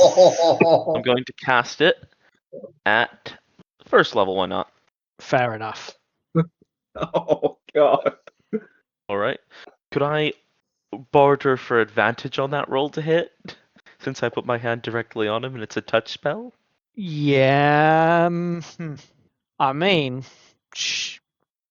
I would give you the advantage, not because you've already put your hand on his chest, but because you've given him a command to approach you, like to within, like face to face. So he is willingly approaching you without realizing it's under a command at this moment. Excellent. So that's where your advantage comes from. A 23 and a 15, so 23 to hit. Does that hit? 23 definitely hits. If you'd like to roll your damage. 3d10. 13 necrotic damage. as this blast of necrotic damage leaves your hand and enters in through his chest, spreading throughout his entire body. Describe the scene of this As obliteration. as this guard walks up to Viren slowly stepping over, as he's beginning to subtly channel his arcane energy to his palms, the crystals that have been embedded within either of his arms start to glow this sort of yellowish topaz color. As he places his hand on the guard's chest, and a series of lacerations appear all over this guard as necrotic energy fills the air, tearing him apart. As Viren, without much further ado, goes to crush his throat so he may not speak through magical means, even if a necromancer comes by, as he'll start to approach the second guard. The second guard looks up at you in shock and horror at what's just been done as this lifeless, necrotic body is now laying on the floor. And he begins to shout. Question. As Yeah. can I Yes. cast something in response to his shouting? What's the question first? I wanted to also cast a spell. Oh, You want to cast what, sorry? I want to cast Hold Person on the second guard to prevent him from screaming. What's the range on that? Let me check for you. Hold Person, 60 feet. 60 feet. I will allow this. You would All right. essentially be behind Viren. Yeah, sounds good. What do So I a need? wisdom saving throw. Thank you. 10. Fails. He is now paralyzed. Paralyzed but not mute. Guys, take him down. so may I cast my follow-up spell then that I was going to cast on the guard? I will allow it. Um. I'm going to cast Silence on the doorway. Ooh. And, I will allow it. and Also, Alright. invisibility drops from Jess. That's As I fine. burn Thank you. spell slot, and a 20-foot sphere centered on the guard has become completely devoid of sound as he's shouting, but no one can hear, not even himself. As I'm just going to walk over and dispatch him, if you will. Also, About that. can I describe how my Hold Person looks like? Yes, you can. It is No, not really. okay. Because this person is held, and he's about to be dispatched. So I don't think it's worthwhile at this point in time. Fair enough. How are you dispatching this held guard in silence? So, from out under my cloak comes a long draconic tail wielding a dagger. Mm-hmm. As I'm going to pluck the dagger held concealed by my tail and slit his throat. Very well. Now, you hear a chime come from inside. Although those that are in silence don't.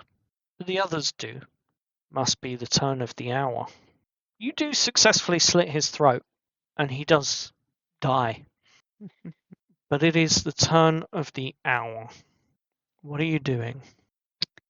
I think we should get inside before the next lot of guards come. Yep.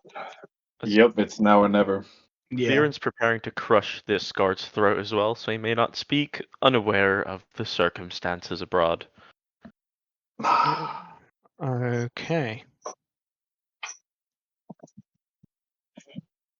Well, just going to catch up the rest of the party, moves in position to enter.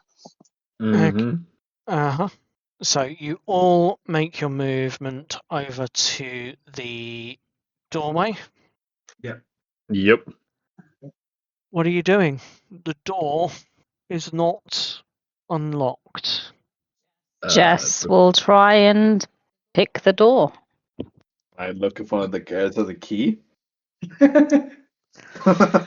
I mean- To find out if one of the guards has a key, roll an investigation check. If you are going to pick this lock on the door, I need your sleight of hand, and if you have thieves' tools and the skill with your proficiency added. I believe I do have thieves' tools. I'm just checking equipment. Bear with me. Other position. No, I don't have thieves' tools. Darn it! Well then, Can't do it. on your investigation check of a 20, you do indeed find a key. Whether it's the Take right whatever key or problem. not,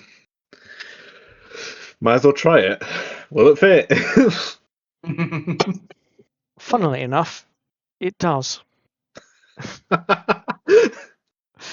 The key turns in the lock, and this heavy iron grate that is in front of the wooden door behind it slides from where it is into the wall sideways once it's unlocked. The door itself, solid oak, opens inwards, and as it opens, I need to clear the silence. I do apologise, but Oh, I've just found my thieves' tools. It was in a different pocket. Oh, you found the key. Don't worry. Keys always work. Keep those for later. indeed. And as the door opens, you can see inside the hallway as it's lit, but in front of you, at least, it seems clear. Can I do a Jess will quick turn. listen? Oh, go on. Can you, Jess? I was going to say Jess is going to try and remain stealthy, but keep to the back of the party. The Okay. hallway is lit, right? By what? What are you doing? I'm trying to cast prestidigitation to On actually slowly take out the lights. right. So you are taking the lights out as you go through. Yep. Perfect. That is good to know. I also do a quick listen for if I hear any talking or footsteps nearby. So, as you are stepping in, because I assume you are at this point, Mm-hmm. Yes, but I'm at the back of the party. okay, I'll take frontline. you are stepping in, you are actively turning out the lights, and you are making your way into and down the hallways. Either side of this hallway that you are now standing in, made of stone essentially, it's not quite circular, it's kind of rounded somewhat. And as you are walking through, the stone is rough underfoot, it's uneven. There is another gated entrance with an oak door behind it. On either side on this corridor, there are two more doors that lead to what you would only assume to be the other half of this building. You can't see inside the central chamber, but it is clear that there is some movement and some noise inside. However, you're not sure what that is other than the rattling of a little bit of armor here and there and a bit of chatter. Mm-hmm.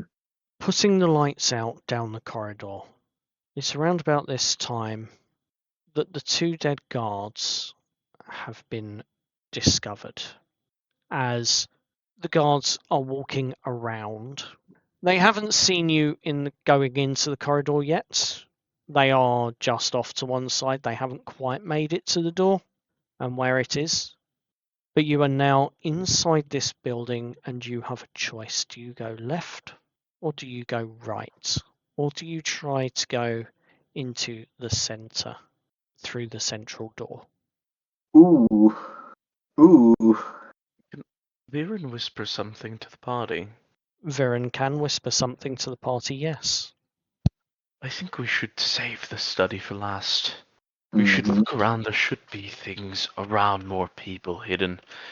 There's likely some sort of arcane lock or alarm on the study that I'm not really prepared to handle.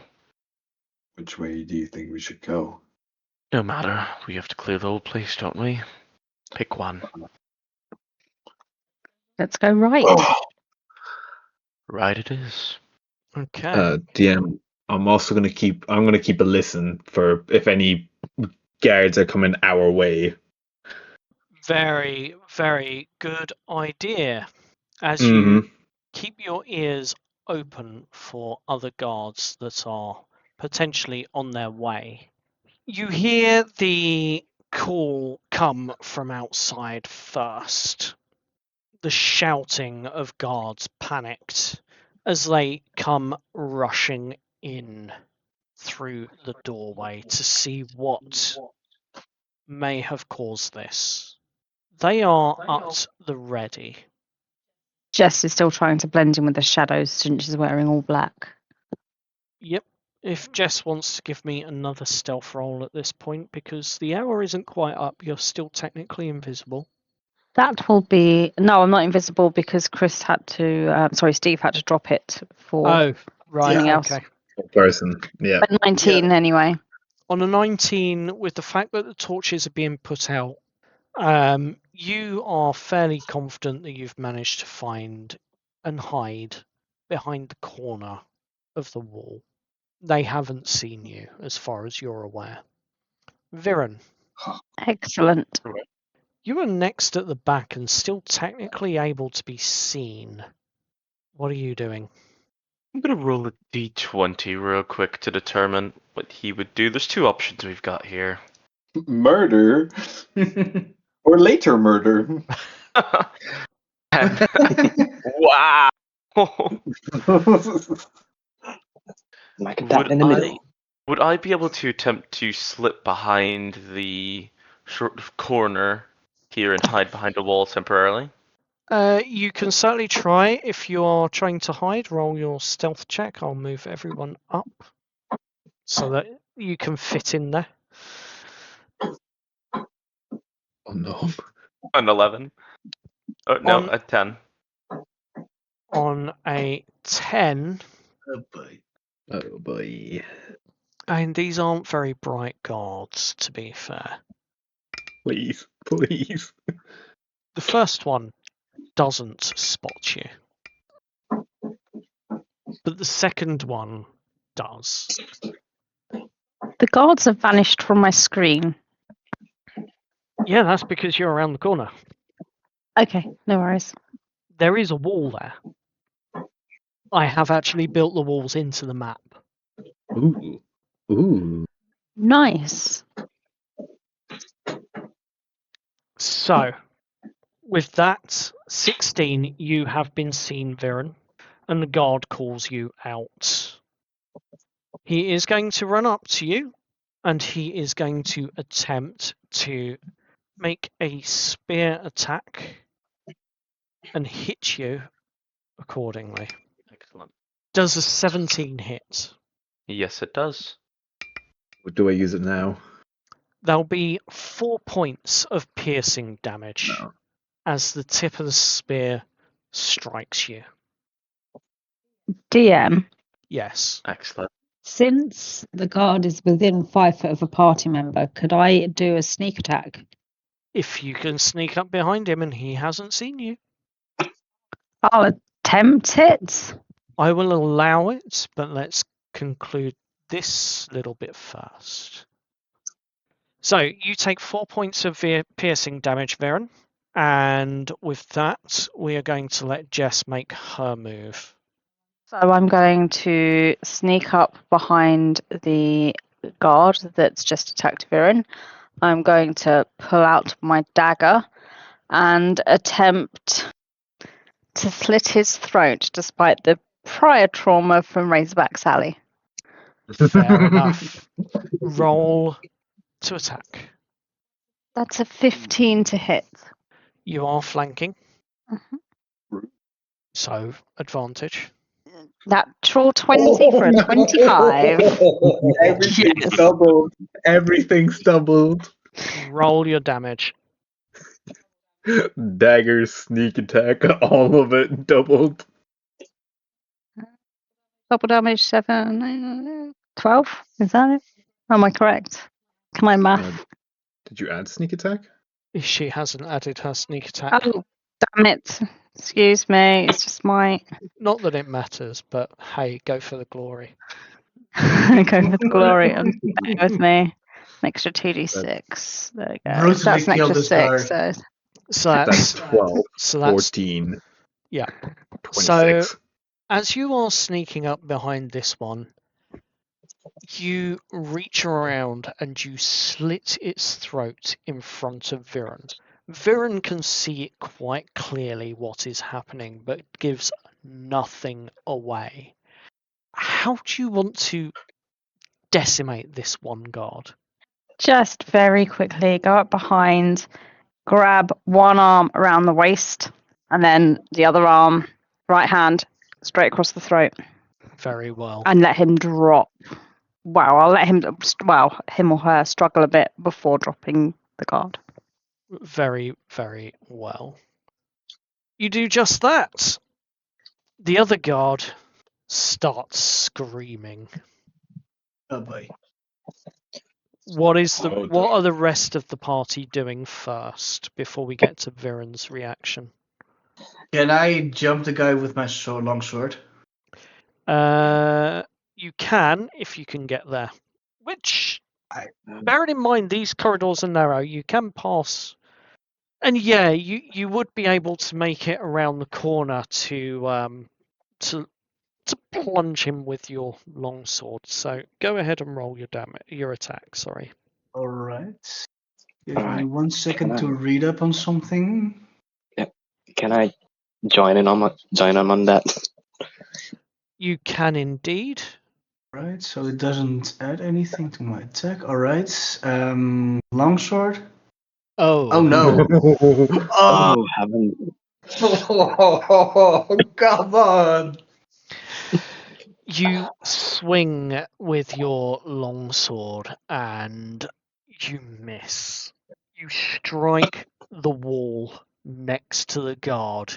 You're off by about 3 foot with your attack. You're not used to this blade, you're not used to the weight of it.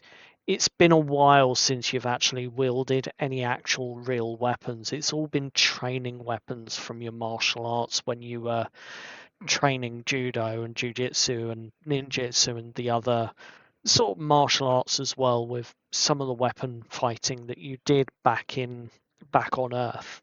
And your movement is slow and clumsy and choreographed as it swings and strikes the wall, scraping and scarring the wall and blunting and damaging and chipping the end of the blade itself. Oh no. Oh, what? Oh no. This blade is going to need some TLC when you're through. Oh yeah.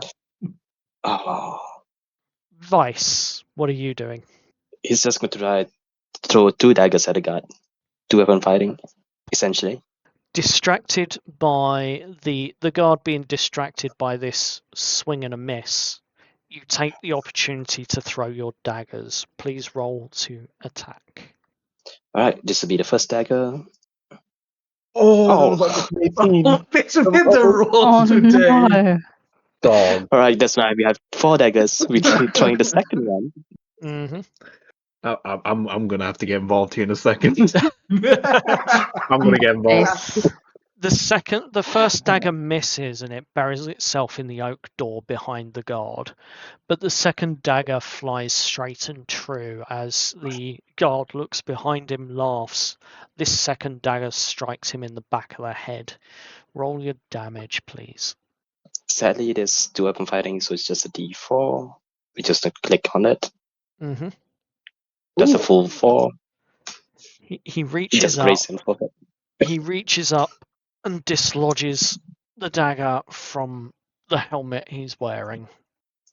You can see there's a bit of blood pouring out from underneath the helmet.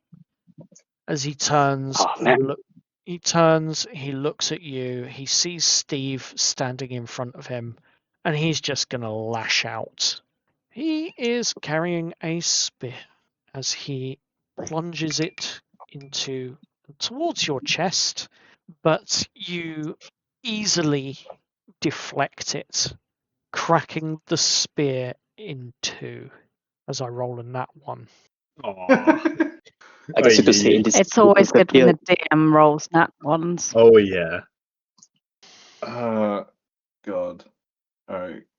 I believe Osiris is the only one that hasn't done anything yet. What would you like to do, if anything? I am going to. Why not right now? Because I'm not using the sword for various different reasons.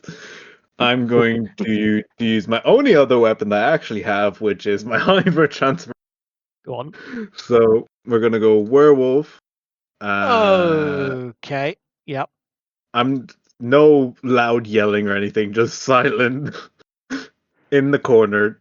And I'm going to activate Crimson Right on my claws and run over and start slashing at the guy. This 3. counts as a use of the blade in combat. How? Oh no! How? Activating Crimson Right requires you to cut yourself with the blade, does it not? No. Does it not? No, I can use my claws. Fuck. I use my claws. I'm not using the blade. Okay, fine. I'll let you have this one. I'll let you have Crimson this Yeah, you one. could buy Yeah. my tongue. Yeah, alright. I'm going to, because I can attack twice, Yep. because of feral might. I'm going to claw him twice. Hybrid. There it is. As 22. that Oh, hits. that one. 3, and I need a D4 right damage. 3 slashing, 3 light. 3/8, 9, 10, yeah. Okay, that's fine. He is dead. You slash at him with the first strike, and it will take him out completely. How Okay. are you mauling this guard to death? We're already injured. The helmet / head. Just gonna tear his head off. Just claws straight into his neck and rip his head out. Brutal as all possible, but then slowly placing the head down so it doesn't make too much noise. Oh my god. I think we are Yeah. already discovered. Yeah, I'd say No, I you could've done it probably worse. are. Yep. So, Vice is just looking at Viren and then looked at Steve like, that one with us, right? Say it Turn again. around. Dwarf is with us, right? Yeah. I would like all of you to roll your initiatives now. Yeah, Ah! that's fair. Right, that's fair. I don't want Come on. to. I don't want to. Natural Nat blooming one one. for 6. Natural 20 plus 1. Guys, we're so far on the spectrum here on this, by the way. I hope you know. Oh, What is dear. with all the nat ones tonight? We're rolling So- a dog. Top of the round, the order that I have is Viren, followed by the 2 mages that are 1 in view, 1 not in view, and 1 not added yet. There we go. Followed by another mage, followed by third mage, followed by Vice, followed by Cyrus, followed by Steve, followed by Jess. So, top of the round, Viren. At the moment, all you can see in this tight corridor is one mage stepping out from what appears to be one of the side rooms here. Door heavily opening, and this mage calling out, "What's going on here?" as he looks down the hallway and sees all of you. Viren, you're up. Seeing that this mage has come out, I'm going to sneak past the party members and start to move over to the door that just opened. As there's only one mage as of current, correct? that you can currently see, although And they've stepped into the hallway? now you've seen the second one. This one that you can see in front of you is in the hallway. The other one is still in the room, but it's in the doorway where you can see it. As once again, you'll will notice behind a buckler shield on Viren's back, a sort of yellowish reddish glow will emerge as he's preparing his breath weapon, as I'm going to go for a necrotic sort of a mission to hit both of these these mages, as I will need a dexterity saving throw from each of them. Okie dokie, bear with me as I bring about the mage's thing. Dexterity saving throw, correct? That is correct. I'm just using the +2, which is what he has for his dex. So that is a. Why did I roll it twice? I only needed the one. 13. That is a fail. The other one? The second one is a 15. Alright, so for the failure, the DC is 14, so for the one that failed, they'll take 15 necrotic damage. As for the one that succeeded, they will take 8 points of necrotic damage. As I am unleashing this sort of necrotic breath to cover this hallway. As from behind, you will see what was once a mage coming out the door, now covered as the entire hallways, essentially obscured by my breath.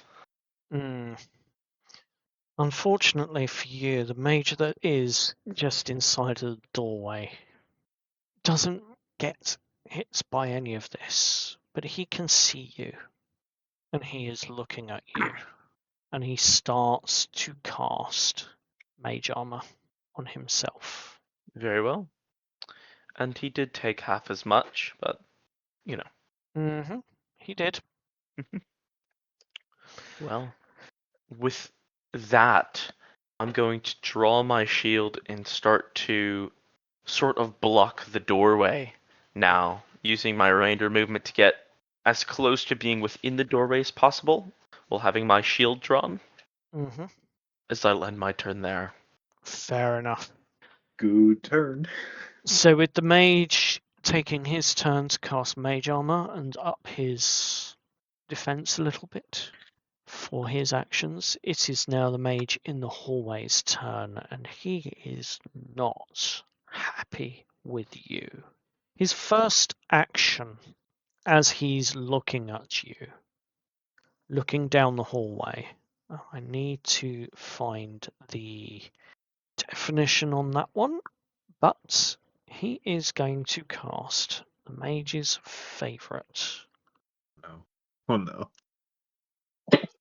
in a 20-foot sphere.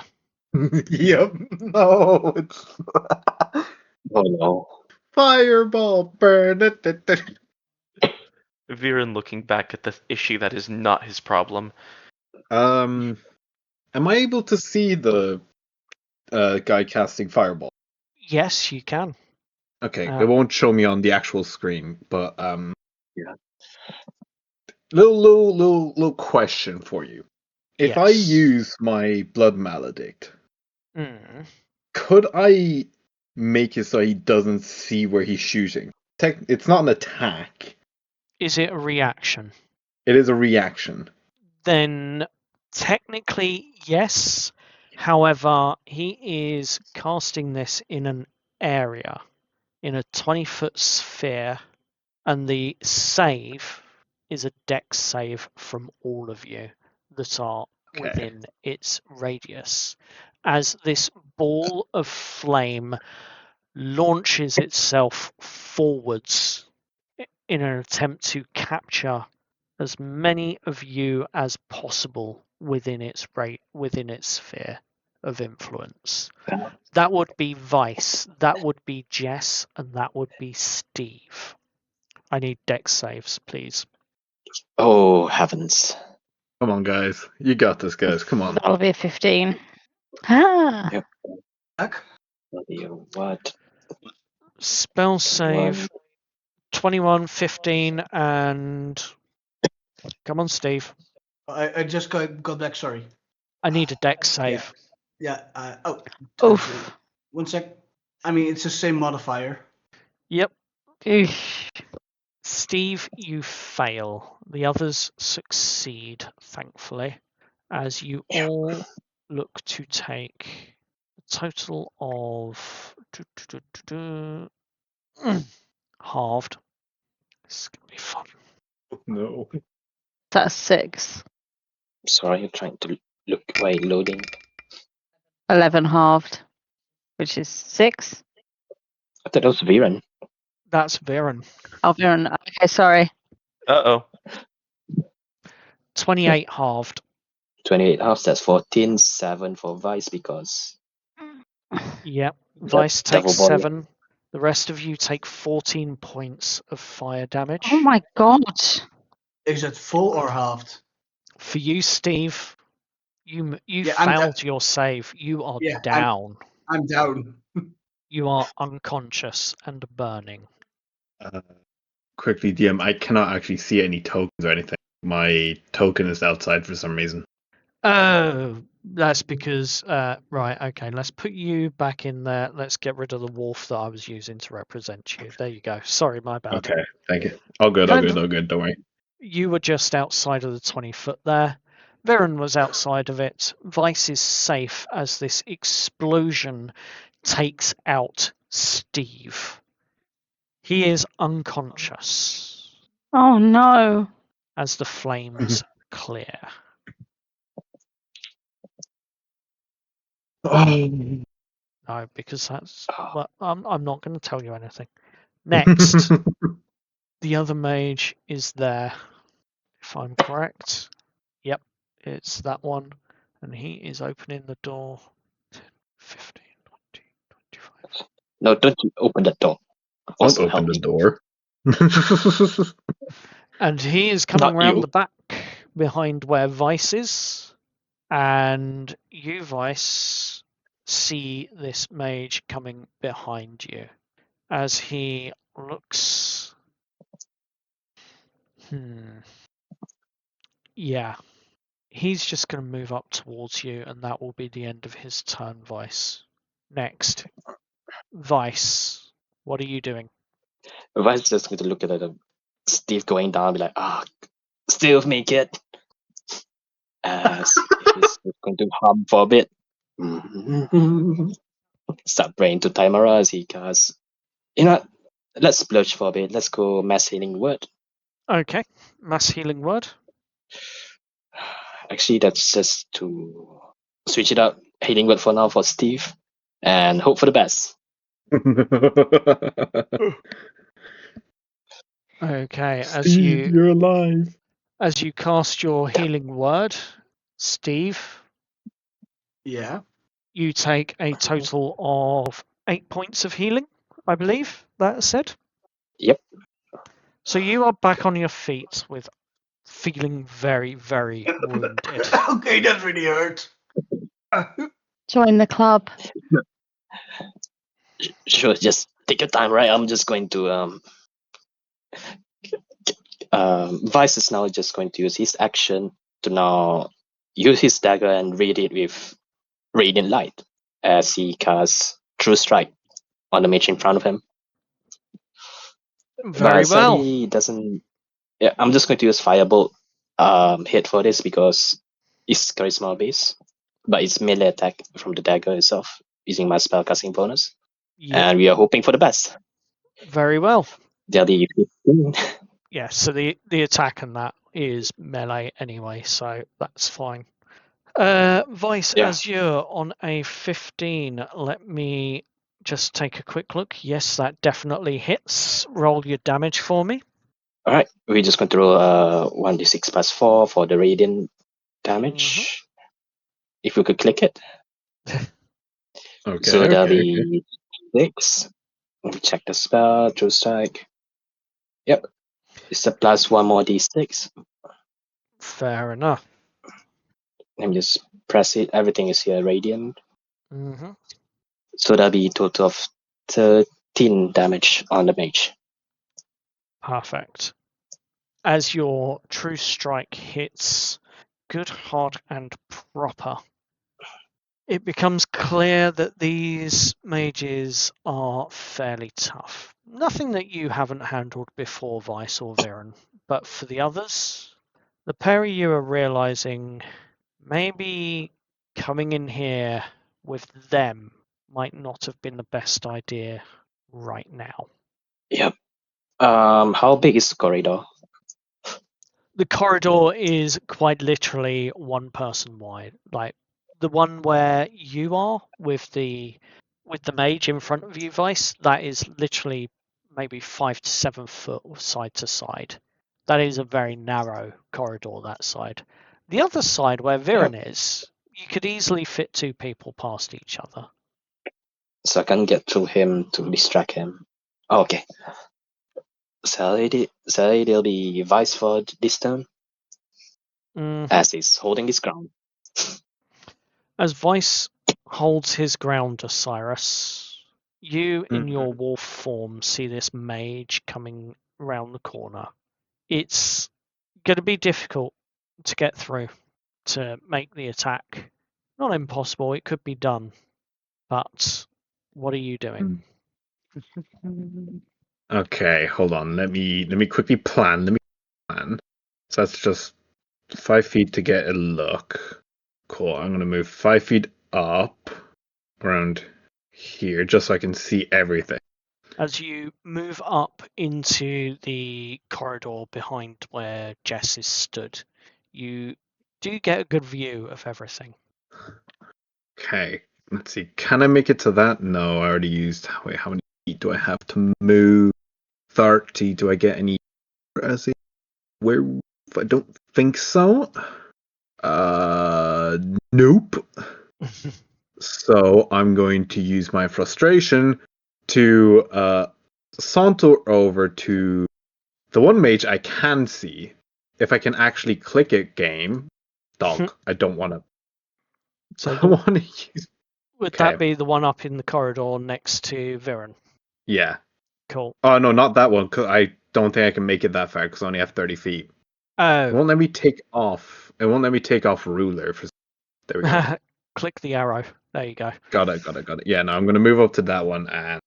It's the only one I can attack right now. Go for it. Viren, I don't know about the other mage, so I'm going to take on this one. Come here, boy. 2 attacks.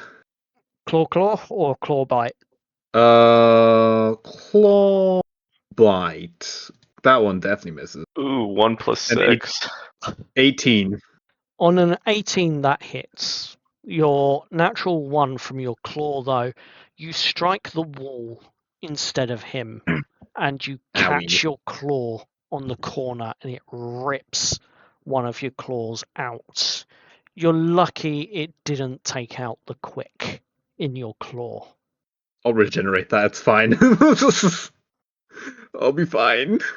The second hit was a bite. Yes, so no crimson. Yeah.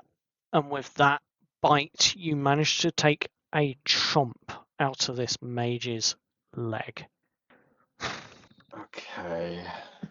Okay, I have a few feet. You know what? I took a chomp, so I am actually going to start, since I have 25 feet, I'm going to start my approach over here. And I will take the attack of opportunity from that mage if you want to take it. Yep, he will take his attack of opportunity as you move away, and I don't believe a 10 hits. Nowhere close. No, it misses as you manage to move away. Next, Steve, feeling rather... I'm feeling very crispy. Toasty. Which guy is the one that fired a fireball at me? That's the one up at the corridor, at the end of the corridor next to Viren. Alright, I'm going to move over here. And you know what? I'm going to do some payback and I'm going to fire Scorching Ray at him.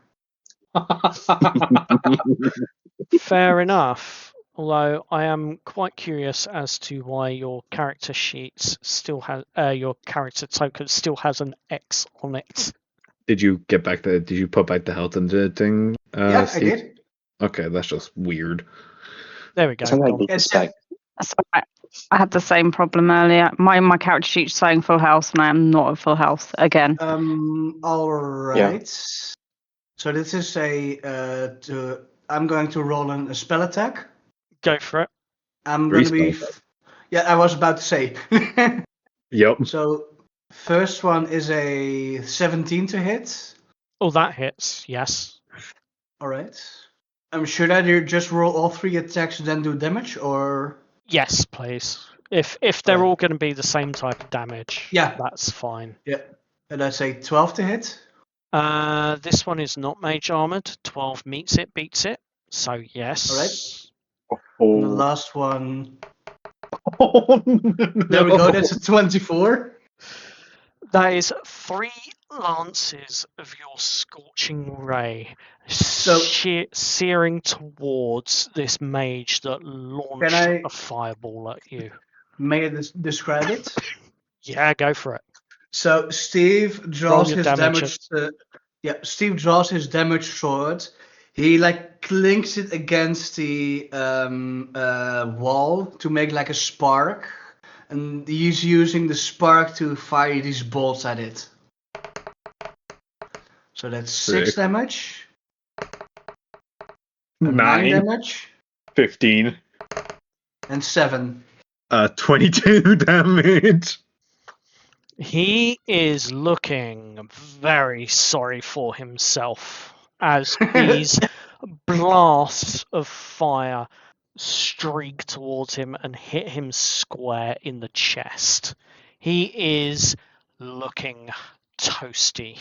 His shoes are practically on fire and burning embers, clothes scorched. And Steels yells at him, hurts, doesn't it? Yeah. And that's gonna Get be them my quips turn. in. Get them quips in. Jess, your turn. Can I get to the guy next to Vice? I know you said Yes. the corridors were narrow, so Jess is going to move up to attack this guy here. She's going to use Vex with her hand axe. Let me put that in the above VTT, which won't let me. So basically, if I hit and deal damage, I get advantage against that next creature before the end of my next turn. Yep. It is also within 5 feet, so bear that one in mind. So I can get sneak attack. However, That's only if I've got advantage, but I missed. You missed, unfortunately, as you... Can I bonus action eye for detail, please? Which means I make a perception check to spot hidden creature or object and make an investigation check to decipher clues. But I want to do a perception check to see if there's any other guys hiding around. You can certainly try. Oh no. Oh, for goodness sake, I'm back to the cursed dice rolls again. Not happening. Yeah, with an 11 on the perception with your eye for detail, you're a little bit too flustered by the fact that your attack missed to really spot anything. Maybe a couple of scratches, some sounds coming from inside the central chamber, but other than that, nothing. Cool. We are at the top of the round. Viren, though it is your turn, it is at this point you all begin to hear the sound of a heavy bolt being dragged across a door to lock it, to bar anything from coming in, with a heavy chunk as this bolt falls into place across the door. Viren, your turn. What are you doing? So the man next to me is still alive. How's he doing? Let's put it this way. He looks like he could probably die from a paper cut at this point in time. I'm going to cast, with the second level spell slot, my last one, Spiritual Weapon. Okay. Is that fine with you? And then I'm going to whisper to the man in front of me. If you want to live, I'd suggest getting in the room. as I'm whispering this to him. Yep. Whether he chooses to take that insight or not is up to him. As I'm going to move more toward the doorway. My movement, and I'm looking back. Is he going to move or is he going to stay there and die?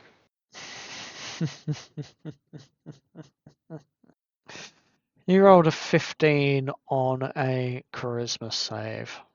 So he is not going to be taking your advice. Unfortunate. My spiritual weapon is then going to attack him. Roll to hit. As he 15. turns his focus on you, you hit him with your spiritual weapon, And deal 12 damage. and he is splattered. Would you like to describe your spiritual weapon to us all? As this is sort of a obsidian longsword, if you will, dual-edged, what seems to be a rustic hilt, seemingly hand-carved out of obsidian. This is an entirely crystalline stone sword. As with one flick of the wrist, it beheads this one. As I assume the mage in the doorway heard and saw this conversation. Yes. As I'm going to look over to him, whisper, I'll make you the same offer. It would do well if some of you all were to survive and continue what you're doing here. And, well, you heard what I said. Stay in the room and lock the door. And I'll pretend I didn't see you here. Just so happens, let me... Yeah, that's a fail. He is very much intimidated by you, and he does indeed close and lock the door. Good. As I'm going to shout back to the rest, or the other ones, I've taken them down over here. As I'm going to proceed to the doorway up. Okay, you proceed up to the doorway in the hallway, and the corridor appears to be clear. As I'm going to continue to go through them, using the remainder of my movement. I'll get right around here. And is there anything? Very, very narrow. Couple of the doors, one or two of them are open. Couple of them are locked, are closed. Sorry, one of them firmly shut. But that's on the far end of the corridor. Right. Then I'll end my turn here with a ready action to cast Guiding Bolt on anyone that comes out. Fair It enough. shows signs of aggression specifically. Fair. As actually, could I go back and do one thing retrospectively that I forgot to do with one of the party members? Yeah, of course you can. I would have looked back and cast a telepathic message to the nearest party member who would have seen me behead the mage, and I'll say, leave this one be, referring to the one that had locked themselves in after my discourse with them. Fair enough. The angry That's my werewolf. turn. So you telepathically tell the wolf to leave that one alone. Mm-hmm. And that will end your turn. It is now the mage in the corridor, standing in front of Vice. And he looks at you, and as he does so, he is going to... Be friends with him? Friends. Yeah. Nope. He is not going to be friends with you. He is actually going to... He's going to hold his hand up and at point blank range pump a couple of firebolts into your chest. Oh, you don't want to do this. I don't want to do this. This is a ranged spell attack.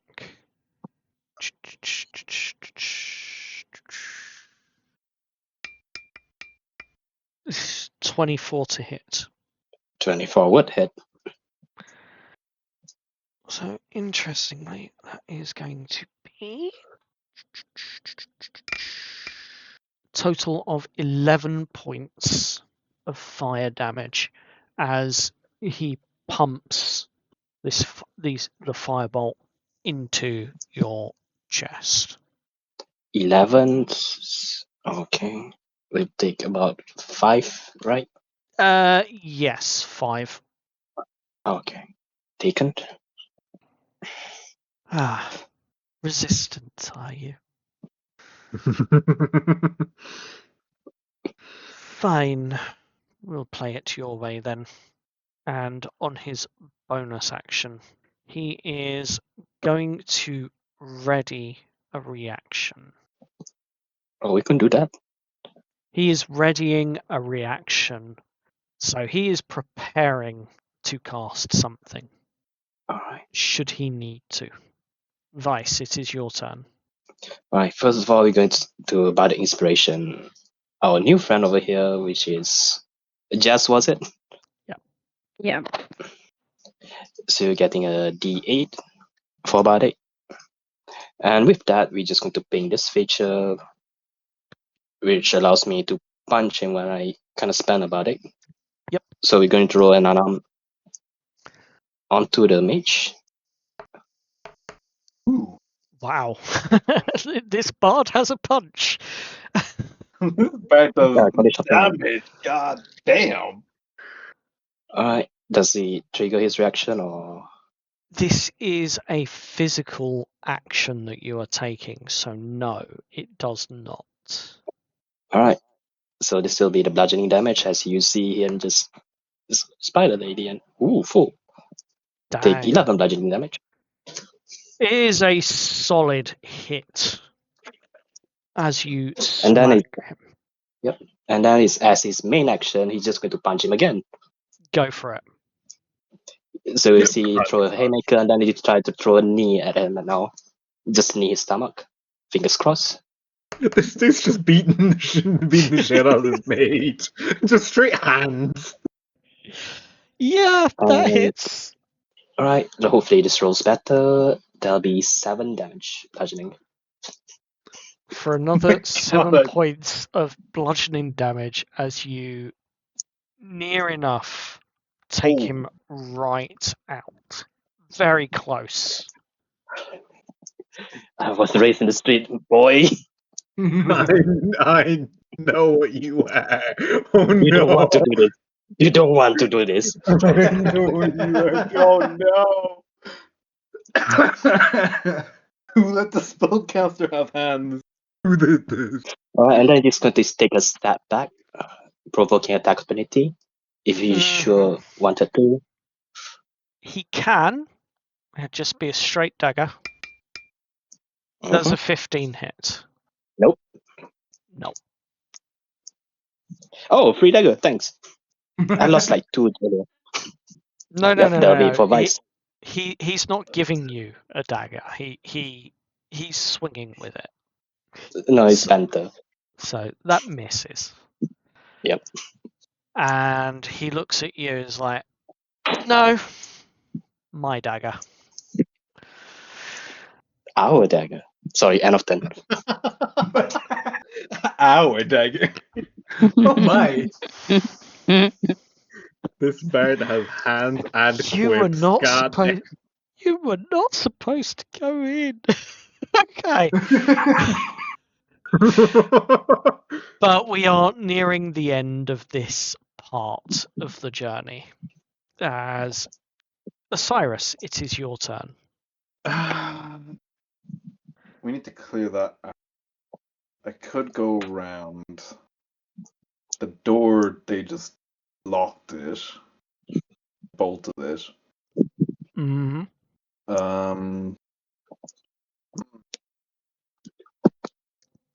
You've got a very much bleeding, possibly slightly woozy, stunned mage in the corridor next to Jess. As you are sniffing around, you can smell the blood in your wolf form. You can smell it. You know where he is, and you. You're gonna go with your instincts. What are you doing? You know what? Sure, let's get this over with. Why not? I'm going to go over to fun little boy. As you leap and bound over, you manage to make it, darting around your cohorts in this party. I'm just gonna put a hand on the shoulder. Action attempt to claw him apart. Go for it. Let me roll my predatory strike game. hmm Apparently not. Okay, come on. There we go. I don't know why I rolled twice. That was 2 4s. Why did you roll Oof. twice? That is 10. Bonus action, attempt to do it again. Yep. Just 1d20 this time. 17. 17 hits. Roll your damage, please. And this one, and a d for some fun lightning damage. Okay, that is 2, 7. 11. Okay. 11. Which is exactly how much you needed. How do you want to do this? You know what, we're going brutal on this. He's just going to put his hand on his shoulder and from the joint in the socket, just tear him apart. As you rip your claws from his shoulder down across his chest and stomach, you hear the cracking of his ribs underneath the pressure that you're piling on him. As the skin tears, you hear the guttural scream of a mage's last words. And he collapses to the floor, bleeding out. For now, the hallways go quiet. For now, it appears to be empty. You know there's someone in that central spire, that central part of the tower here. You know that whatever it is that this dragonborn friend or ally of yours has come to do is almost certainly in there. But that is where we're going to have to end tonight's session. No. We will be back next week, all of us, and hopefully rejoined by Lou and Chris, and Aspen, who will be coming up the rear as reinforcements because by God they're going to need it. Constant. Thank you for watching and listening. Come back next week for the conclusion of this. We'll see you on Friday for Of Dice and Destiny. Bye. Bye. Bye. Bye bye.